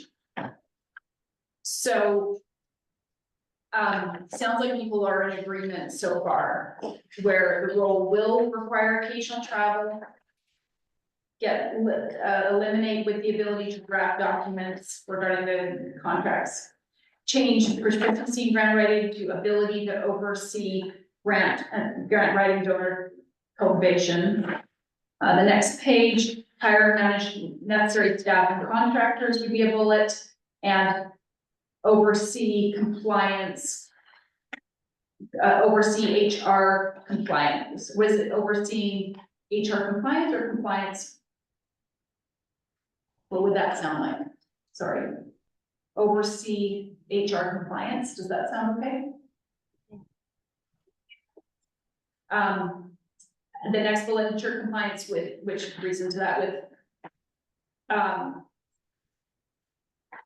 federal, state, local regulations, including but not limited to those lists. Then going down to oversee identification and application of relevant grants. And then change the priority for communications, communicate effectively and proactively with the board and stakeholders, including but not limited to TPAC, TFD, City of Tukwila, patron staff. Actually, I put school districts, sorry. And I would put volunteers in there too. I mean, I know you have TPAC, but I would say volunteers, because you've got patrons, staff, volunteers, community. Okay, another key current and future partners, period. And then the last bullet in communication will be oversee the organization's annual calendar of events, ensure timely updates. And obviously physical demands and is the same as the other. And once again, my formatting got messed up when I did PDF creation. And do you feel that this current job description speaks to what the executive director duties would be in regards to feasibility? So, yeah, so it's got visionary. Yes, I do believe that that was specifically intentionally added, that they have to have visionary leadership capabilities. So yes. Okay. All right, well, good job. Hey, thanks for anyone. Thank you, everybody, for putting that together. Jerry? Yay. So that's where that is. So obviously, the organizational chart would be determined and presented by the executive director based on organization needs and budget allocations. Generally, it would place, but you know, as we talked about, the executive director would lead the organization. It would go under the electorate and the BoC. You have the executive director, and under the BoC would be TPAC. So TPAC reports to BoC. So the BoC can choose to move forward with the executive director organizational structure, or they can pursue other options. What are people's preference at this juncture? Currently, I would like to pursue hiring an executive director. The executive director model? Model, yes. Okay. Jerry? I agree. Aaron? I agree, but I would kind of like to see maybe what a fuller chart would look like. So once again, that's something that would be developed in conjunction with the executive director and the board. Ellen? I am all for executive director. And I'm sorry, I'm just gonna be obnoxious because that's who I am. When we were talking about the HR thing, I just found what I had in the draft that I sent. And this is the text I used: oversee the compliance of all HR related functions, including compliance with employee FBI fingerprinting and WSP background checks, which is kind of superfluous. I mean, but maybe oversee the compliance of all HR related functions. Okay, I like that language better. Okay. So yeah, I think executive director is definitely the way to go. All right, so we can, if the BOC chooses to move forward with this structure, filling the position would involve approving the executive director job description, which we can do at this meeting. And in fact, maybe that's the appropriate thing to approve a job description right now, and then we can talk about the next steps, if that's what the board would like to do. So I would be looking for a motion to approve the executive director job description with amendments.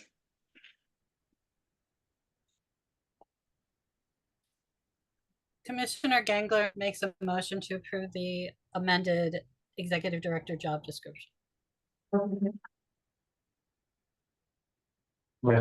Seconds. Got a first and a second. Any more discussion on approving the amended job description for the executive director? I think we're gonna need another motion after this. I'm just, sorry. Yeah, there's nothing on this discussion. Okay. All in favor of approving the amended job description of the executive director, say aye.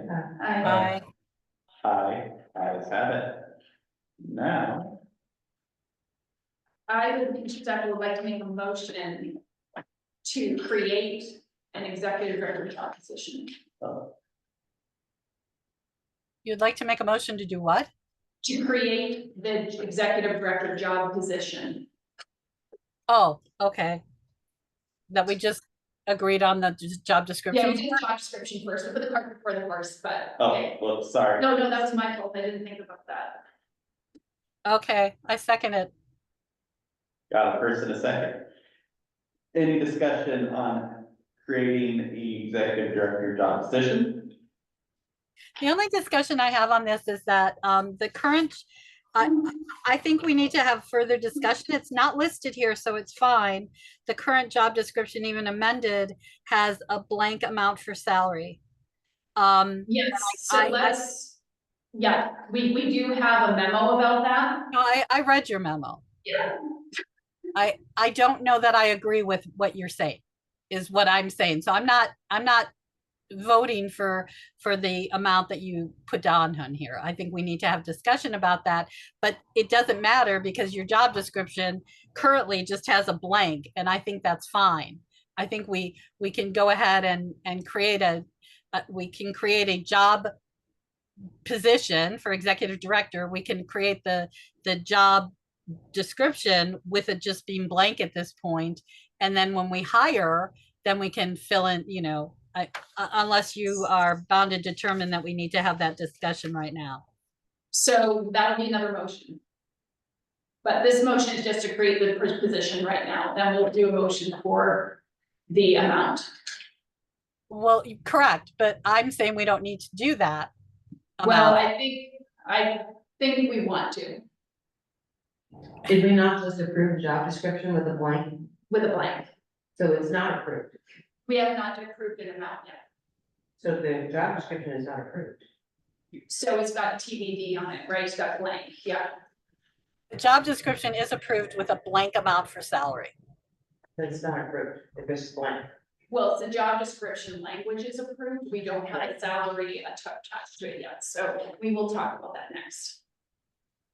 But you can approve a job description without having a salary. I mean, it's a salary schedule, actually, that you could create a salary schedule and then adopt a salary schedule for the job position, because it would change. The salary schedule would change every year or whatever. Otherwise, every year you're going to have to approve a new job description with an amount. So I guess what you could do in the amended job description is leave it blank and say, see current salary schedule for amount. Well, we're just gonna be consistent with what our job description and like, this is just a template off of the employee handbook. So we're gonna be consistent in that. I gotta go back and read it. As to whether or not everyone is included in it, which it may be. And we just want to be consistent with all the job descriptions. And not to say that that's not something we can look in the future to, like you said, and do a across the board discussion, or like you know, this is the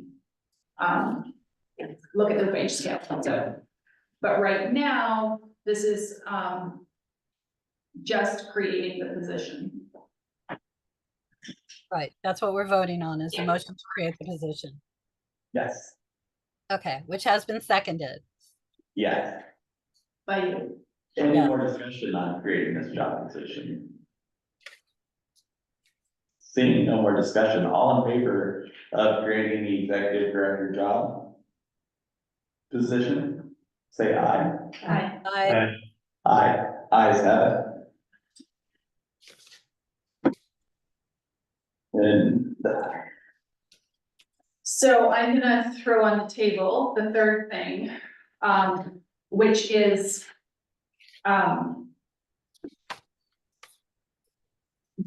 want to make a motion to, approve a job position of executive director compensation of $125,000.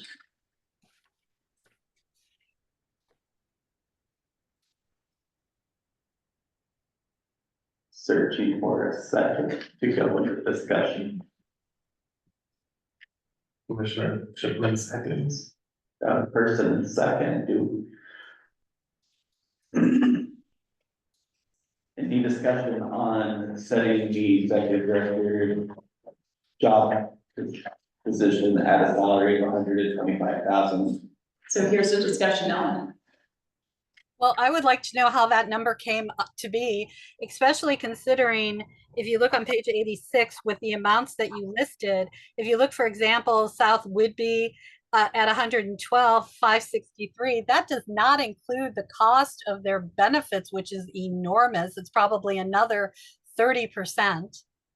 So South Whidbey has not the same level of benefits as some of the cities do, for sure.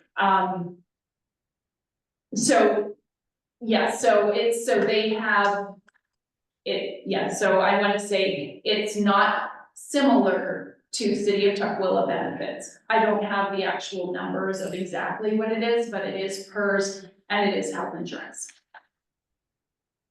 Well, working for a public institution and knowing roughly the amount of fully loaded salary benefits are, I can tell you it's at least 30%.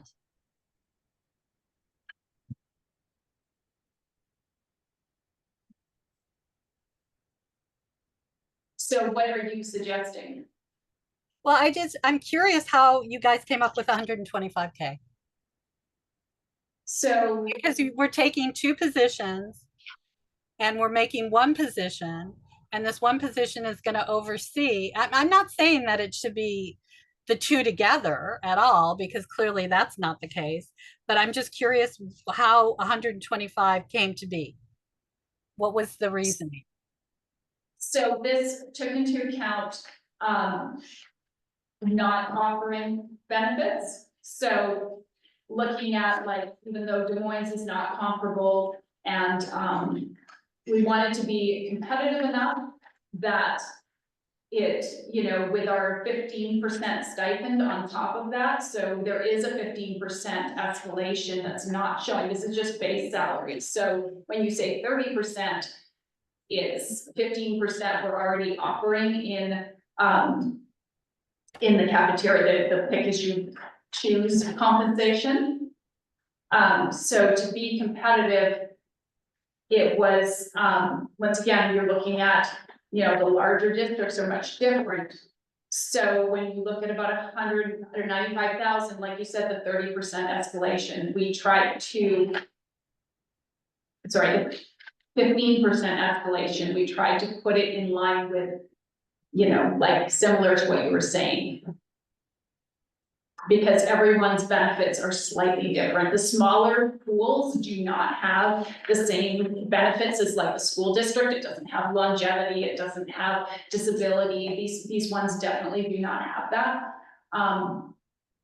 But they do, some of them have PERS and some of them have health insurance included. Well, Des Moines has PERS. Yes, and health insurance. Okay, so 95K is just the salary.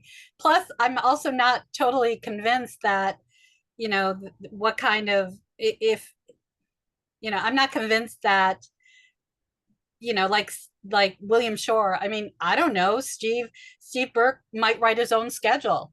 I mean, I remember when we worked with him, he wasn't full-time. I don't know if he's now considered full-time, if that really means he's working 40 hours, or sometimes he works 30 hours, or I don't know. So to me, it doesn't seem, there's a lot of unknown. And if you, the 125,000 plus the 15%, which is 12,500, I mean, I guess you know, if that's 15%, so fully loaded, it's, you know. Well, it'd be, sorry, just to, 125 plus 15 would be, wasn't it like 30 plus 3750, is that right? All together, it was like 100. No, sorry, and then it's so 15%. Oh, you're right, you're right. I looked at 10%. I think it was like 147,000. I don't know. I'd be interested what other people have to say.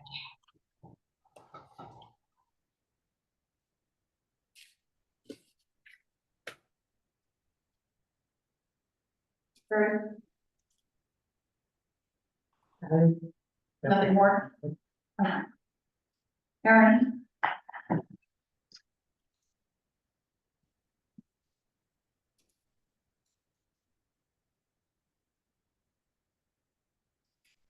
Yeah, I guess I am a little bit interested on, like, yeah. I mean, we are jumping like out of the gates higher than everybody else that you have listed on here. But as Ellen was pointing out, we're not, because it doesn't include the benefits. So they have greater benefits than what we do. And that was what Ellen was pointing to. Is Right. that their benefits exceed ours. But even say like at 110,000 with a 15%, that's still higher than everybody else's too. But like, you know, it's like, what are their benefits equaling out to? It was at 95,000, or I guess let's say the highest one's 112,000. What is, you know, what benefits are they putting on with that 15-30%? You know, that's gonna be. So if you Around add, the same. yeah, so on that one, if you add 15% to it, they'd be up at 29. Like, you know, just the 15% or 15% more on top of that. Yeah. So that was honestly probably the most comparable, and that's where, you know, the other ones unfortunately are too dated, like the Fidalgo and the North Whitby, and I got that data from before. And it is pre-COVID.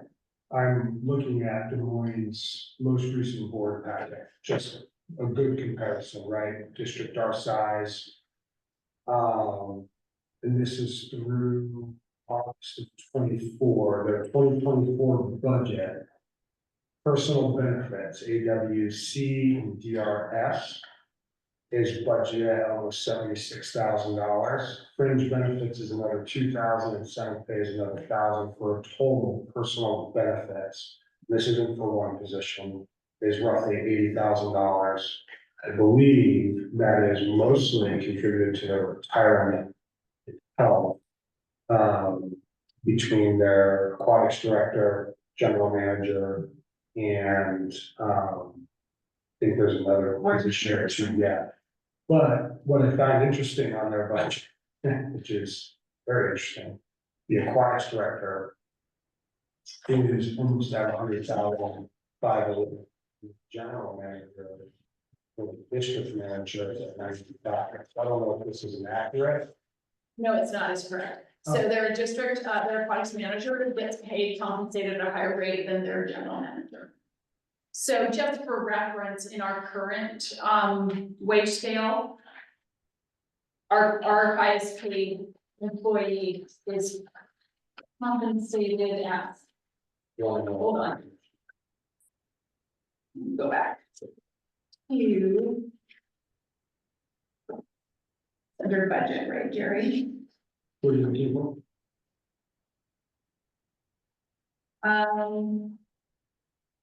115,000. So that's where our current director of aquatic operation will be compensated at. Not base salary, 115,000, 155, so it's 10,000 above that.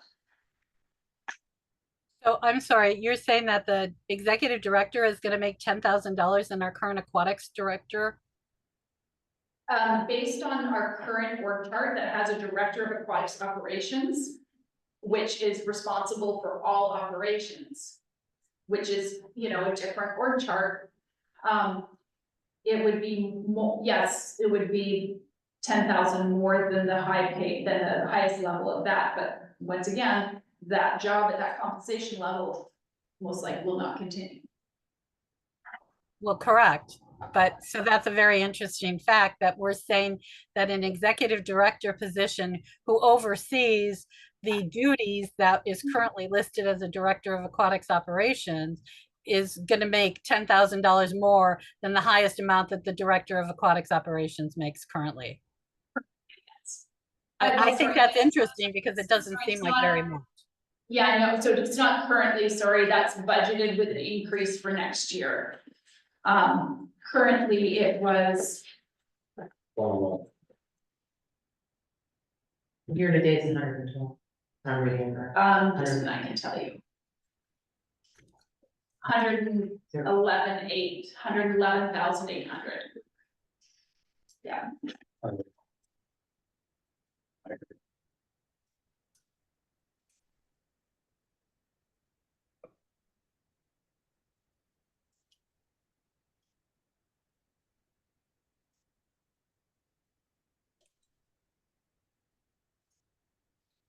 I guess I haven't had my input. I see no issue with the number of 125K originally. That's kind of in the ballpark. Was kind of assuming if we would offer this position, especially since we may not have benefits, but we do have our stipend that helps, makes us, I think, comparable to people that are comparable to us. So.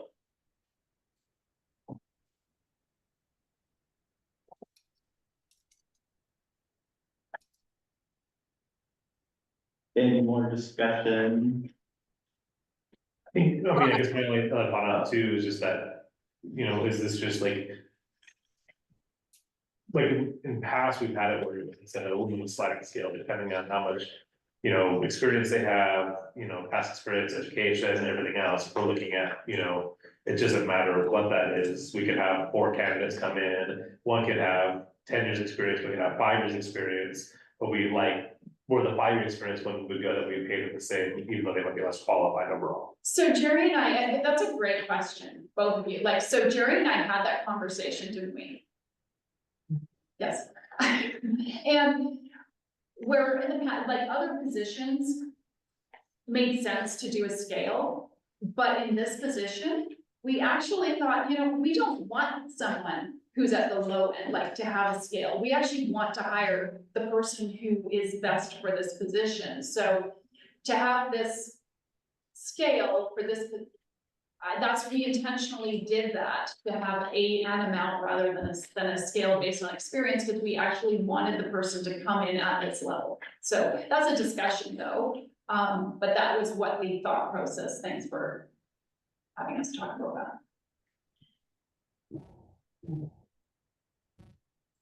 Well, in your memo, you talk about how we can move forward with this position. Isn't that correct? Where you said internal or external candidates?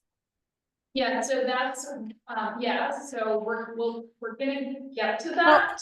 But yeah, okay, but I think that it's important because we're talking about possibly internally promoting somebody is a possibility, as well as posting this externally. So I'd be curious what Brad's perspective is of the job, of the salary. Because it seems to me there's an elephant in the room that nobody's talking about. Actually, Ellen, so we will be going into executive session. At that juncture, I was going to suggest going to executive session to talk about job performance. So do you want to do that first, or do you want to get Brad's input now? I would like to get Brad's, you wanted to have a discussion about salary. So I'd like to continue the discussion about salary and get Brad's perspective because he's here. And, you know, before we go into executive session about, I'm not exactly sure what we're going into executive session about, but okay. If Brad would be willing to share his opinion. Tough question. No, it is, right? It's everything we're discussing are things that I'm definitely informed on, but also in alignment with, right? And I'm the worst advocate and always will be because I'm looking at our budget size, our organization. I understand the argument that's being made on salary and what's appropriate. And it's tough because when you look at other organizations, you continuously look at, again, what we just went through, right? And so other organizations have immediate access, or other organizations have folks that aren't going to be the ones standing in front of a news crew should something fail or fall apart, or it's a going into an executive director model can be a lot and will be a lot without the resources available, and I understand that, but looking at the size of this position and what's being asked of the position on salary, you could do a sliding scale. And I think you can do a sliding scale around the 120 something mark up to X and bring somebody in at X, but full transparency. Should you go internal, elephant in the room, and should somebody accept, I think that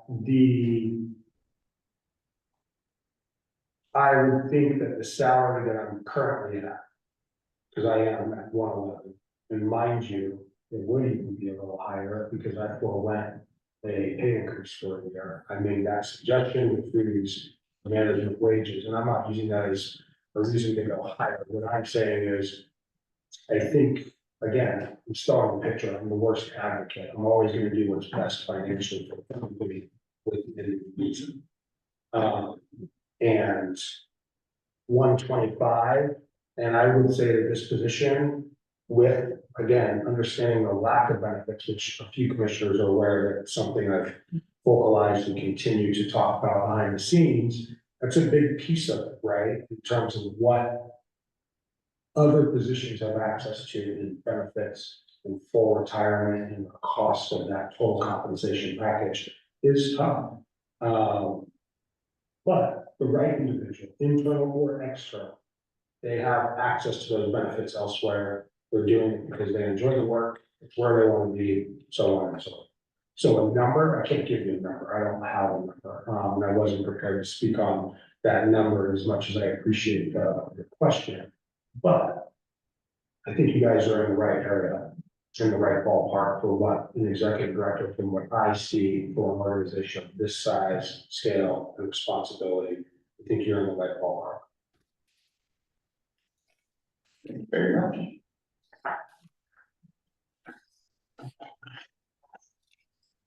For any candidate, even extra, may see this job and that's all apply. And we can interview a handful of candidates. But I have a feeling, and just knowing, right? Anybody's gonna come back to the table based on the interview process and come back and go, wait a second. I want to negotiate your salary. Unless it's explicitly non-negotiable, right? This is what this position is at. But any candidate looking at the marketplace is gonna probably negotiate a salary and or benefit. And I think that's that part that I don't think we've really discussed is what is an appropriate counter should an external candidate come back to the table and say, man, everything you're asking me to do at 125, if that's the salary, could potentially come back.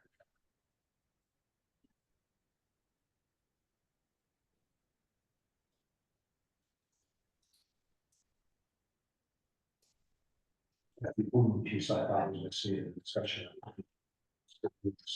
Sure, job offers and people attention or come back to the table. Great. Yeah, So, and that's, obviously trying to get comps, it's, like I said, with the Des Moines at 95,000, which even if you add the 30% benefits, it brings it into that ballpark, and then they get a 15% stipend. I don't actually think I can't remember if they do. So, yeah, I mean, it's, to come up with a ballpark number for the size of the district and the responsibilities for this district. We did some research and we wanted to try and be fair. And comparable. But we're all like apples, oranges all over the place. So it's not easy. And I suppose that push comes to shove, if we do open this externally, we just don't get anybody that's interested in this. That's another conversation. We'll just go back to the table and Yeah. have further discussion. Full transparency, just from my perspective and just knowing the job market, right? This is a tough position. It's not tough in the sense of, it's a big job, but what I mean is opening the job, fulfilling and getting candidates to the table, step one, right? Posting it, marketing it, getting the word out there. Two, vetting the person that is aligned and or has the same interests as our district does in terms of our vision, future, and the things we're working on. I think our biggest challenge, and again, I go back to the benefits, when I look at other flex district benefits, and Anastasia is sitting next to me, we know, because there's a candidate that we were super excited about, should they join our team, who now works at Federal Way. There's no way I'm going to be able to pull that individual from Federal Way in the future, because when I look at the benefits package alone. Yeah. On what they're getting, it is hard for people to walk away. And most people sign on and stay because the benefits package keeps them there. We know that. Mhm. And that's why I think that it's going to take the right individual to sign to this, knowing, and especially if it's a family, right? If it's a young family or an individual with a family that maybe the sole provider for benefits, and the lack thereof benefits is going to be our biggest challenge and will always remain our challenge in recruiting and retaining talent. And that's that last piece. And so I appreciate where Ellen's coming from, right? you look at a full onslaught of benefits from any other like-minded organizations were categorized, yeah, we're looking at 30%. And I'm advocating one way or the other, so- just painting the picture of the recruitment and the retention talent is our biggest challenge.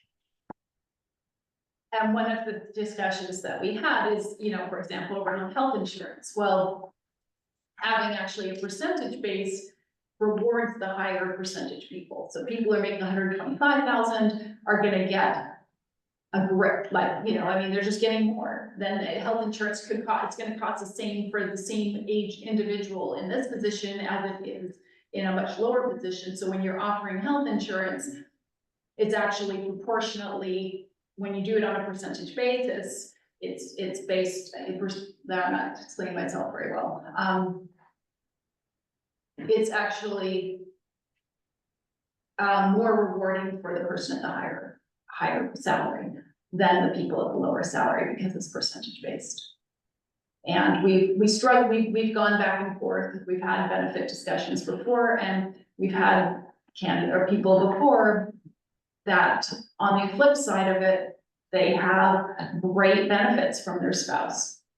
And whatever we could have offered in health insurance on such a small district could be such a crummy plan that what they get from their spouse is better, so they're actually not really getting any benefit. We could offer like a crummy health insurance plan and say we do health insurance, but at the end of the day, it's actually not a benefit at all if their spouse provides a better benefit. So Yeah, but you've got like Des Moines, who's offering DRS. I mean, Scott or whatever his name is negotiated that, which was a great deal for him and a huge cost for Des Moines. I mean, so the number. Could you clarify what you just said? They're offering what? So Des Moines offers DRS. So Department of Retirement Systems. So they are offering, I mean, Scott negotiated that, or whatever his name is, negotiated DRS. And that is a huge cost to Des Moines. So if I took 30% of $125,000 is $30,500. If we offer 15% additional in salary to get to 30% of benefits, then the base salary, instead of being 125K, will be 125K plus $18,750, which is 15% of that 30%, which would be a base salary of 143,750. I think that's fair. So that is on the lines of like Sideview and much bigger districts. Don't forget, Des Moines starts at 95,000, and then, like I said, the 30% on top of that. So, right, but again, the 30% is just, I mean, I'd have to look at their numbers and see, like Brad, I think, was looking at it. I also don't know, does Scott work 40 hours? I mean, or is he, you know, I mean, he's also getting like some sort of travel stipend, and who the hell knows what else they're getting that we're not considering, because like you said, it's not apples to apples, it's apples to bananas.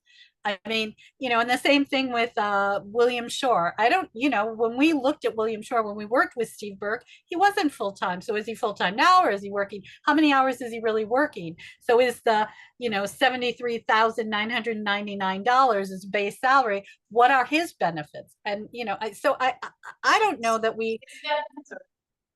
So yes, they have the state PERS system, and they have health insurance.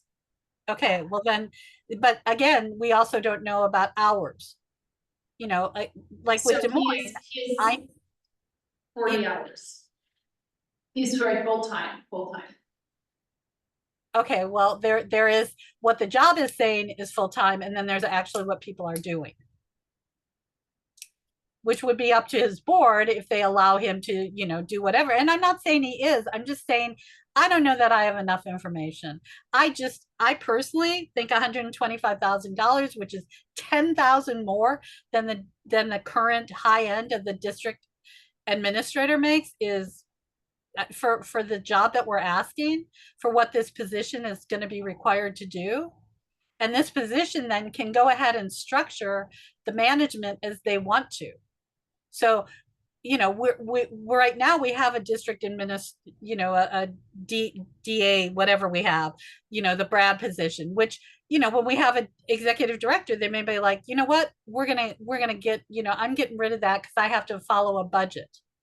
And so it seems to me that what really is driving this, the budget, is what we want to pay this executive director. And it kind of seems to me like the way that this, you know, this 125K came up with was just kind of, I don't know. It doesn't seem like it was well thought out, in my opinion, because it doesn't seem very well compensated. So are you saying you think 125 is too low? Yeah. Yes, She said it should be 143. I think With the 143, addition of the 15%. 750, which is 125K with another 15% added on, plus they get their 15%, which would be a 30% increase, which is exactly what I have found, at least at the school district, what a fully loaded salary is.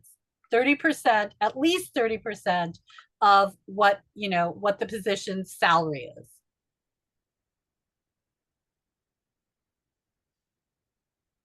Does that make sense? I mean, did how I explained? It totally makes sense, but And I guess, I mean, what's interesting to me is that, I mean, not to say anything, but like I said, because I mean, obviously, this is a budgetary thing and keep looking at, I think. And you are mentioning, like say, with the school district, I think, what the experience of that, but we're also looking at a school district that is way behind the money. And we're yeah, gonna but it's not ourselves- just our school district, Aaron, it's every school district. Every school district has these fully loaded salaries that are 30% over. It's not like, I mean, every school district has SEB, all That's of them. fine, you look at every school district, and every school district is over budget because of some of these salaries. Well, that's, We're significantly smaller than any school district. And it's hard to compare a park district to a school district, I okay, feel but like. even if you, even, I'll give you all those points, but what I'm hearing said is that the highest end of the Brad position currently is $10,000 less than what you're asking to pay the executive director, who is gonna have more duties than the current director of aquatics operations. So to me, it's like, really? You think that an executive director position is only worth $10,000 more than the district, the director of aquatic operations, which position, when we get an executive director, is probably going to be gone because they can't afford it. They're in charge of the budget. They're going to have to look at it and go, okay, I can have a general manager, or I can have this position, or I can have that position. But I can't continue. I mean, there's no way that an executive director could continue with having a director of aquatics operation unless they get rid of like a ton of lifeguards or something.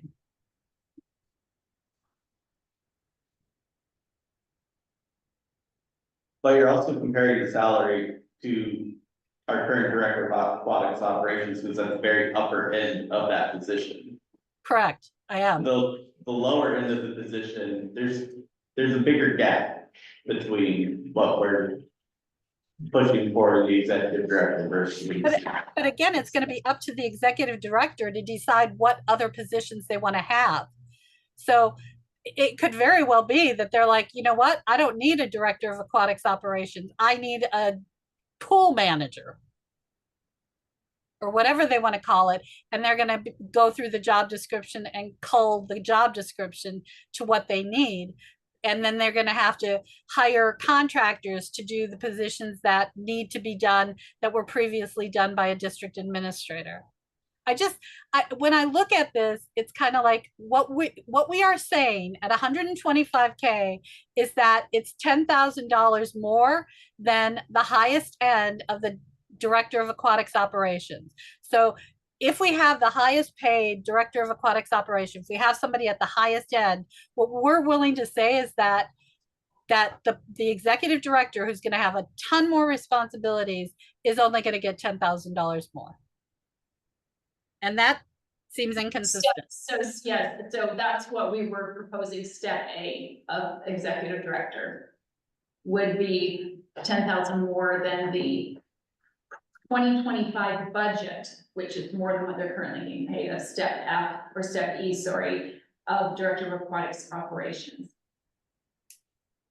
Right, I think it's ridiculous.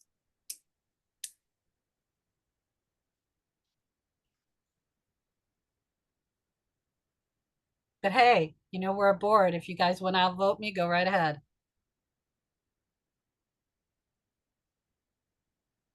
So we can also approve an amount, but, you know, if it comes back where there needs to be negotiation, then it comes back to the board for discussion. Then why don't we just leave it blank and base the salary once we have candidates? I think we have to have a base price of what we're willing to pay candidates. Well, again, there's two, according to the memo, there's two paths, either internal or external. So if we're posting it externally, then we probably need to have some sort of salary schedule. If we're posting it internally, then we have to have some discussion. Well, I think we still have to have a salary schedule. Well, again, but you know, the salary schedule is going to be based on, you know, if we're hiring an executive director, that one position is going to be in charge of all the positions underneath them. So they can rewrite job descriptions, they can rewrite salary schedules. It's going to be, and the board needs to pass it. I'm not saying that they can do whatever the heck they want.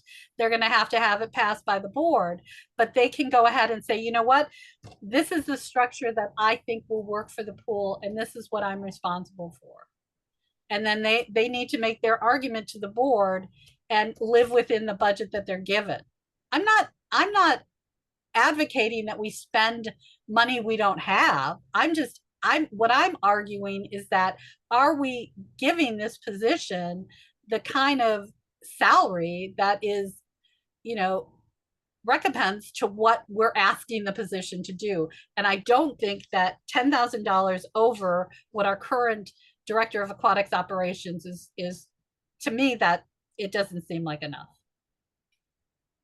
So Jeremy, I mean, I will say, like I said, just with the structure out set up, with, like I said, it's 110,000 currently, or 111, 112, you know, with the, 15% onto that every year versus 125 with the 15% on that, it's not just 10,000 more, it's, like $17,000 more, because there's that exponential number on the interest or percents, right? So I mean, it isn't just 10,000 more, it's closer to 20,000 more. well, it's not closer to 20, sorry. The difference on that is, Oh, sorry. Yeah. That was with the other number, but sorry, but it's like around 17,000.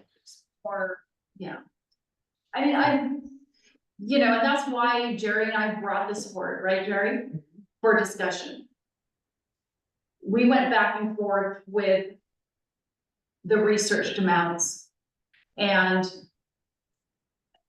tried to justify the best stab at it coming forward. And we thought it was, fair, but certainly we wanted discussion on it because we were working with the limited information we had, and we knew that benefits would come up. So that's, it's a fair comment. I'm not disagreeing with it.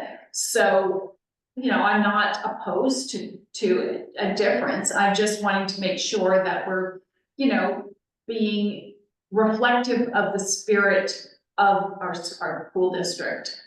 The way that we work. So, does we have, Jerry and I had a discussion between the differential between the top tier Director of Aquatics Operations, who has a lot of, like, basically, as we all say, like 90% of everything we do is operations. So right now Brad has like the leadership of most of it right now. So it's not unusual that that position would be at a fairly high level, because they are assuming most of the responsibilities currently. I'm not opposed to raising it thoughtfully. You know, I like, mean, even if we raise 5,000 with the benefits of 15, that puts it at almost $150,000 a year, which at that point it is like almost $25,000 more than the current director of fire operations, which is a substantial amount of money, I think. and, you know, to Ellen's point, and, you know, is with part of the whole conversation of why we're doing it is because we want to go into the next level, right? We don't want status quo. We don't want what we have.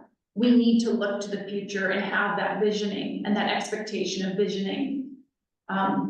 So I appreciate what Ellen's saying about, you know, making sure that the position reflects the duties.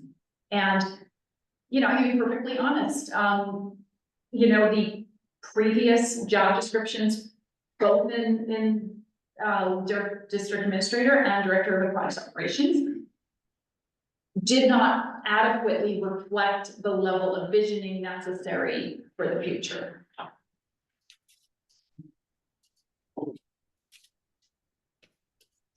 You know, so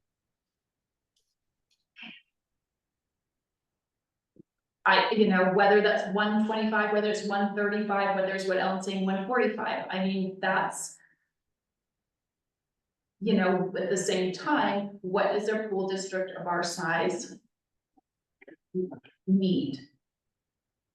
Knowing that we have future projects we need to do. So maybe that is in the 135 range.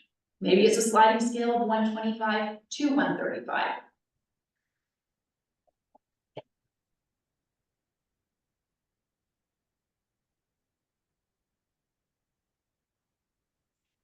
Yeah, I just want to point out that if you take the current salary of the district administrator and you take the current salary of the district, the director of aquatics operation, and you add those two together, you're asking that position to oversee both of those duties. And the amount that you guys are recommending is 125,000, which again, I don't see it. But But you're asking to oversee, not to do the jobs, to oversee the jobs. So those jobs are still, we still have to hire people to take the positions to actually do a lot of the physical work on those. Right, but from the board perspective, we've got one employee, we've gone from 2 employees, and we know how difficult that has been, to 1 employee who has to answer for all of the jobs that are being done. Now, whether they know how to, you know, type 60 words a minute, or they have to hire a data person to type 60 words a minute to create a packet. You know, they're going to have to live with the budget that they're given, and they have to figure it out. They have to figure out what the jobs are going to need to do. I mean, you know, Vanessa and Jerry, I know you can remember what it was like when we had an executive director who didn't understand pool operations and how horrible that was.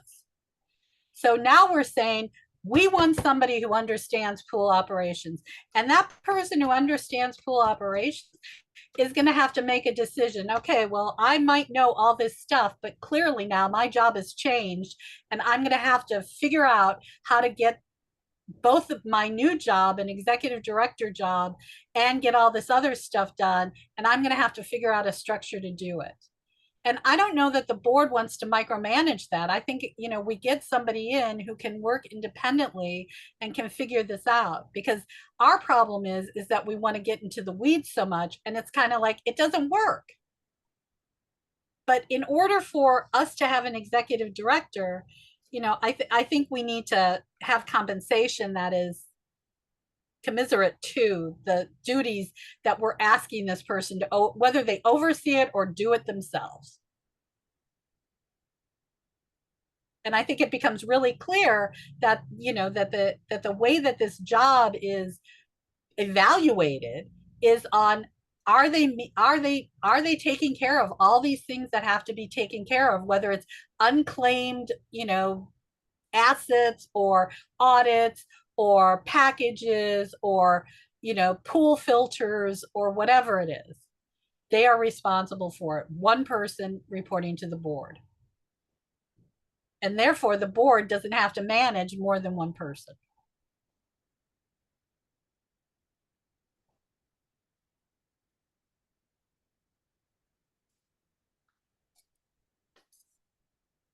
So should we move? Try to go with the 125, or should we try to just create a sliding scale?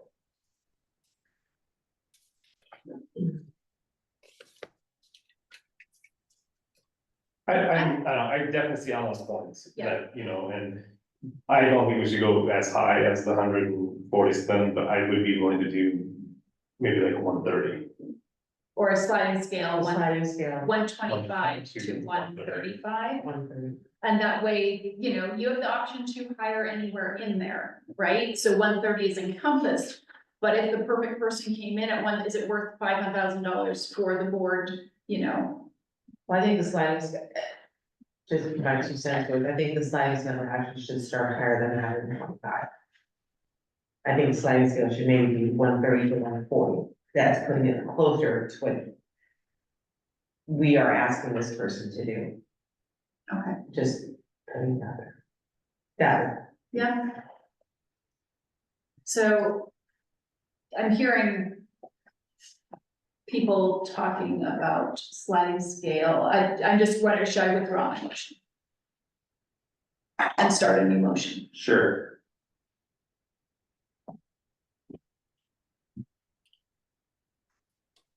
I'd like to withdraw my motion.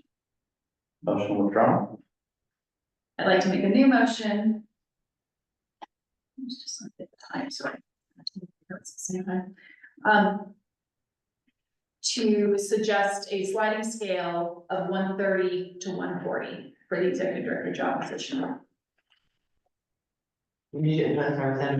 Sorry, yes, that's my motion. Commissioner Frangella, Anderson, second. Any discussion on the executive director job payment schedule of, 30 to 140. 130 to 140,000. Base salary, just. Base salary. Sorry.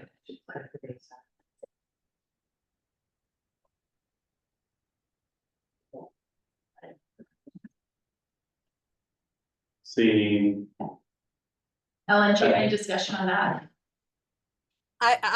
I've said enough. okay.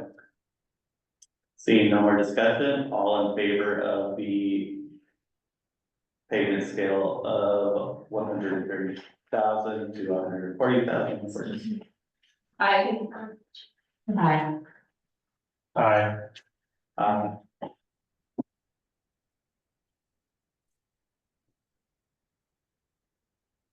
I'm opposed. I'm a no. Yeah, sorry, my brain was fried.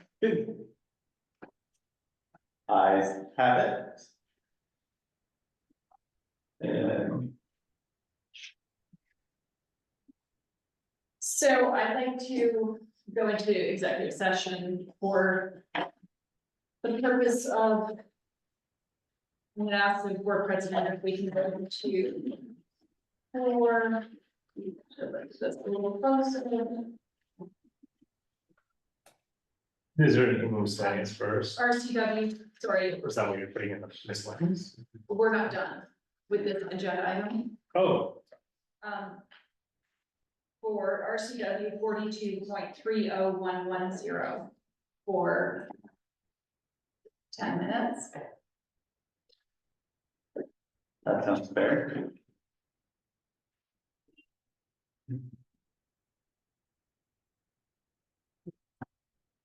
All right, we So we will. will return at 8:40. 8:40.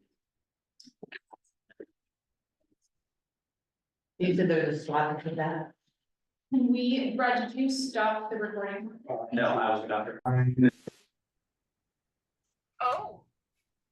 So it might be safe, hopefully. And we are back in Ellen just hung up, so. session. So So Andrew, I'd like to make a motion to pursue option 2A, internal promotion. And I'd like to make a motion to authorize the president to negotiate with, our current director of aquatics operations for the position of executive director. Got it first. Commissioner Brandel, Anderson seconds. Any discussion?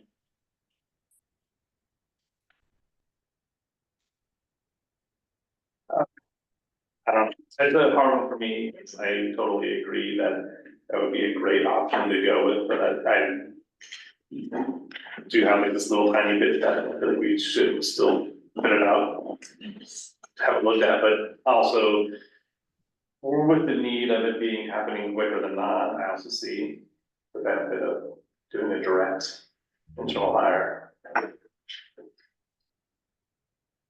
And we just, just for reference, it's not like this is a brand new thing we've done. We've had experience and we've had, success in internal projects, so. I apologize. Just stating. Just throwing it out there, for some reason our power cord isn't working in here on 4, and so you have about 1%. We can't plug it in anywhere else. I don't know what happened, that you can unplug. There's outlets on the floor. Yeah, we're there. Oh, But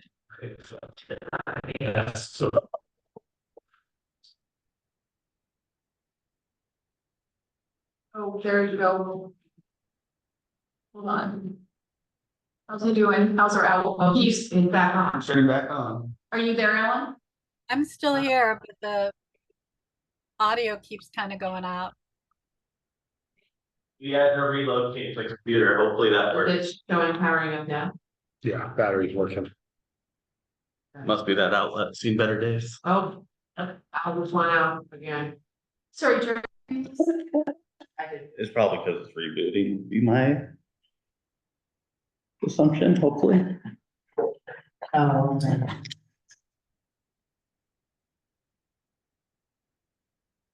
Oh, I'm still there. Ellen, do you have any Yeah. discussion? I'm still here. I'm sorry, do you have a question? Any discussion to add regarding internal promotion or executive director? To authorize board president to negotiate with internal hire with the current director of aquatics operations. No, no discussion. Jerry, Vanessa? Seeing none, all in favor? I'd like to say one thing, I mean, like, if approved, that, yeah, the president is like making sure that any sort of internal one is feeling very confident and wanting of it, and not being forced in the position out of need. Yeah. All in favor of pursuing internal promotion of our Director of Aquatics Operations to Executive Director, say aye. Aye. Aye. Ayes have it. Oh, sorry, did I hear? All opposed? Sorry, I I didn't hear Alan's. No, she She said said aye. aye. Oh, I'm She sorry. said aye. Ayes have it.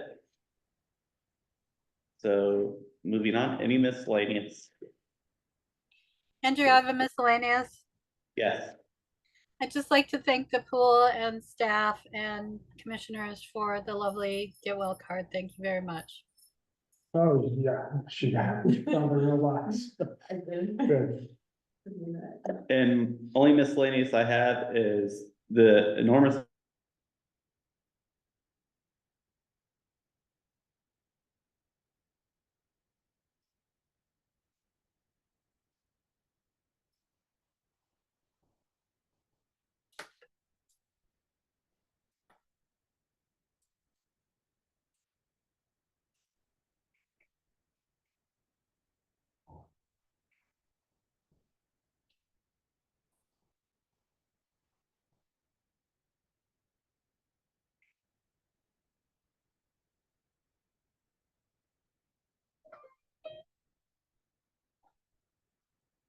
Okay, what happened?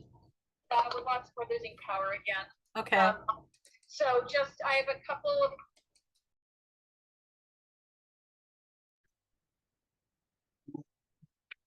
We'll find out when we post the meeting. So that's my only miscellaneous.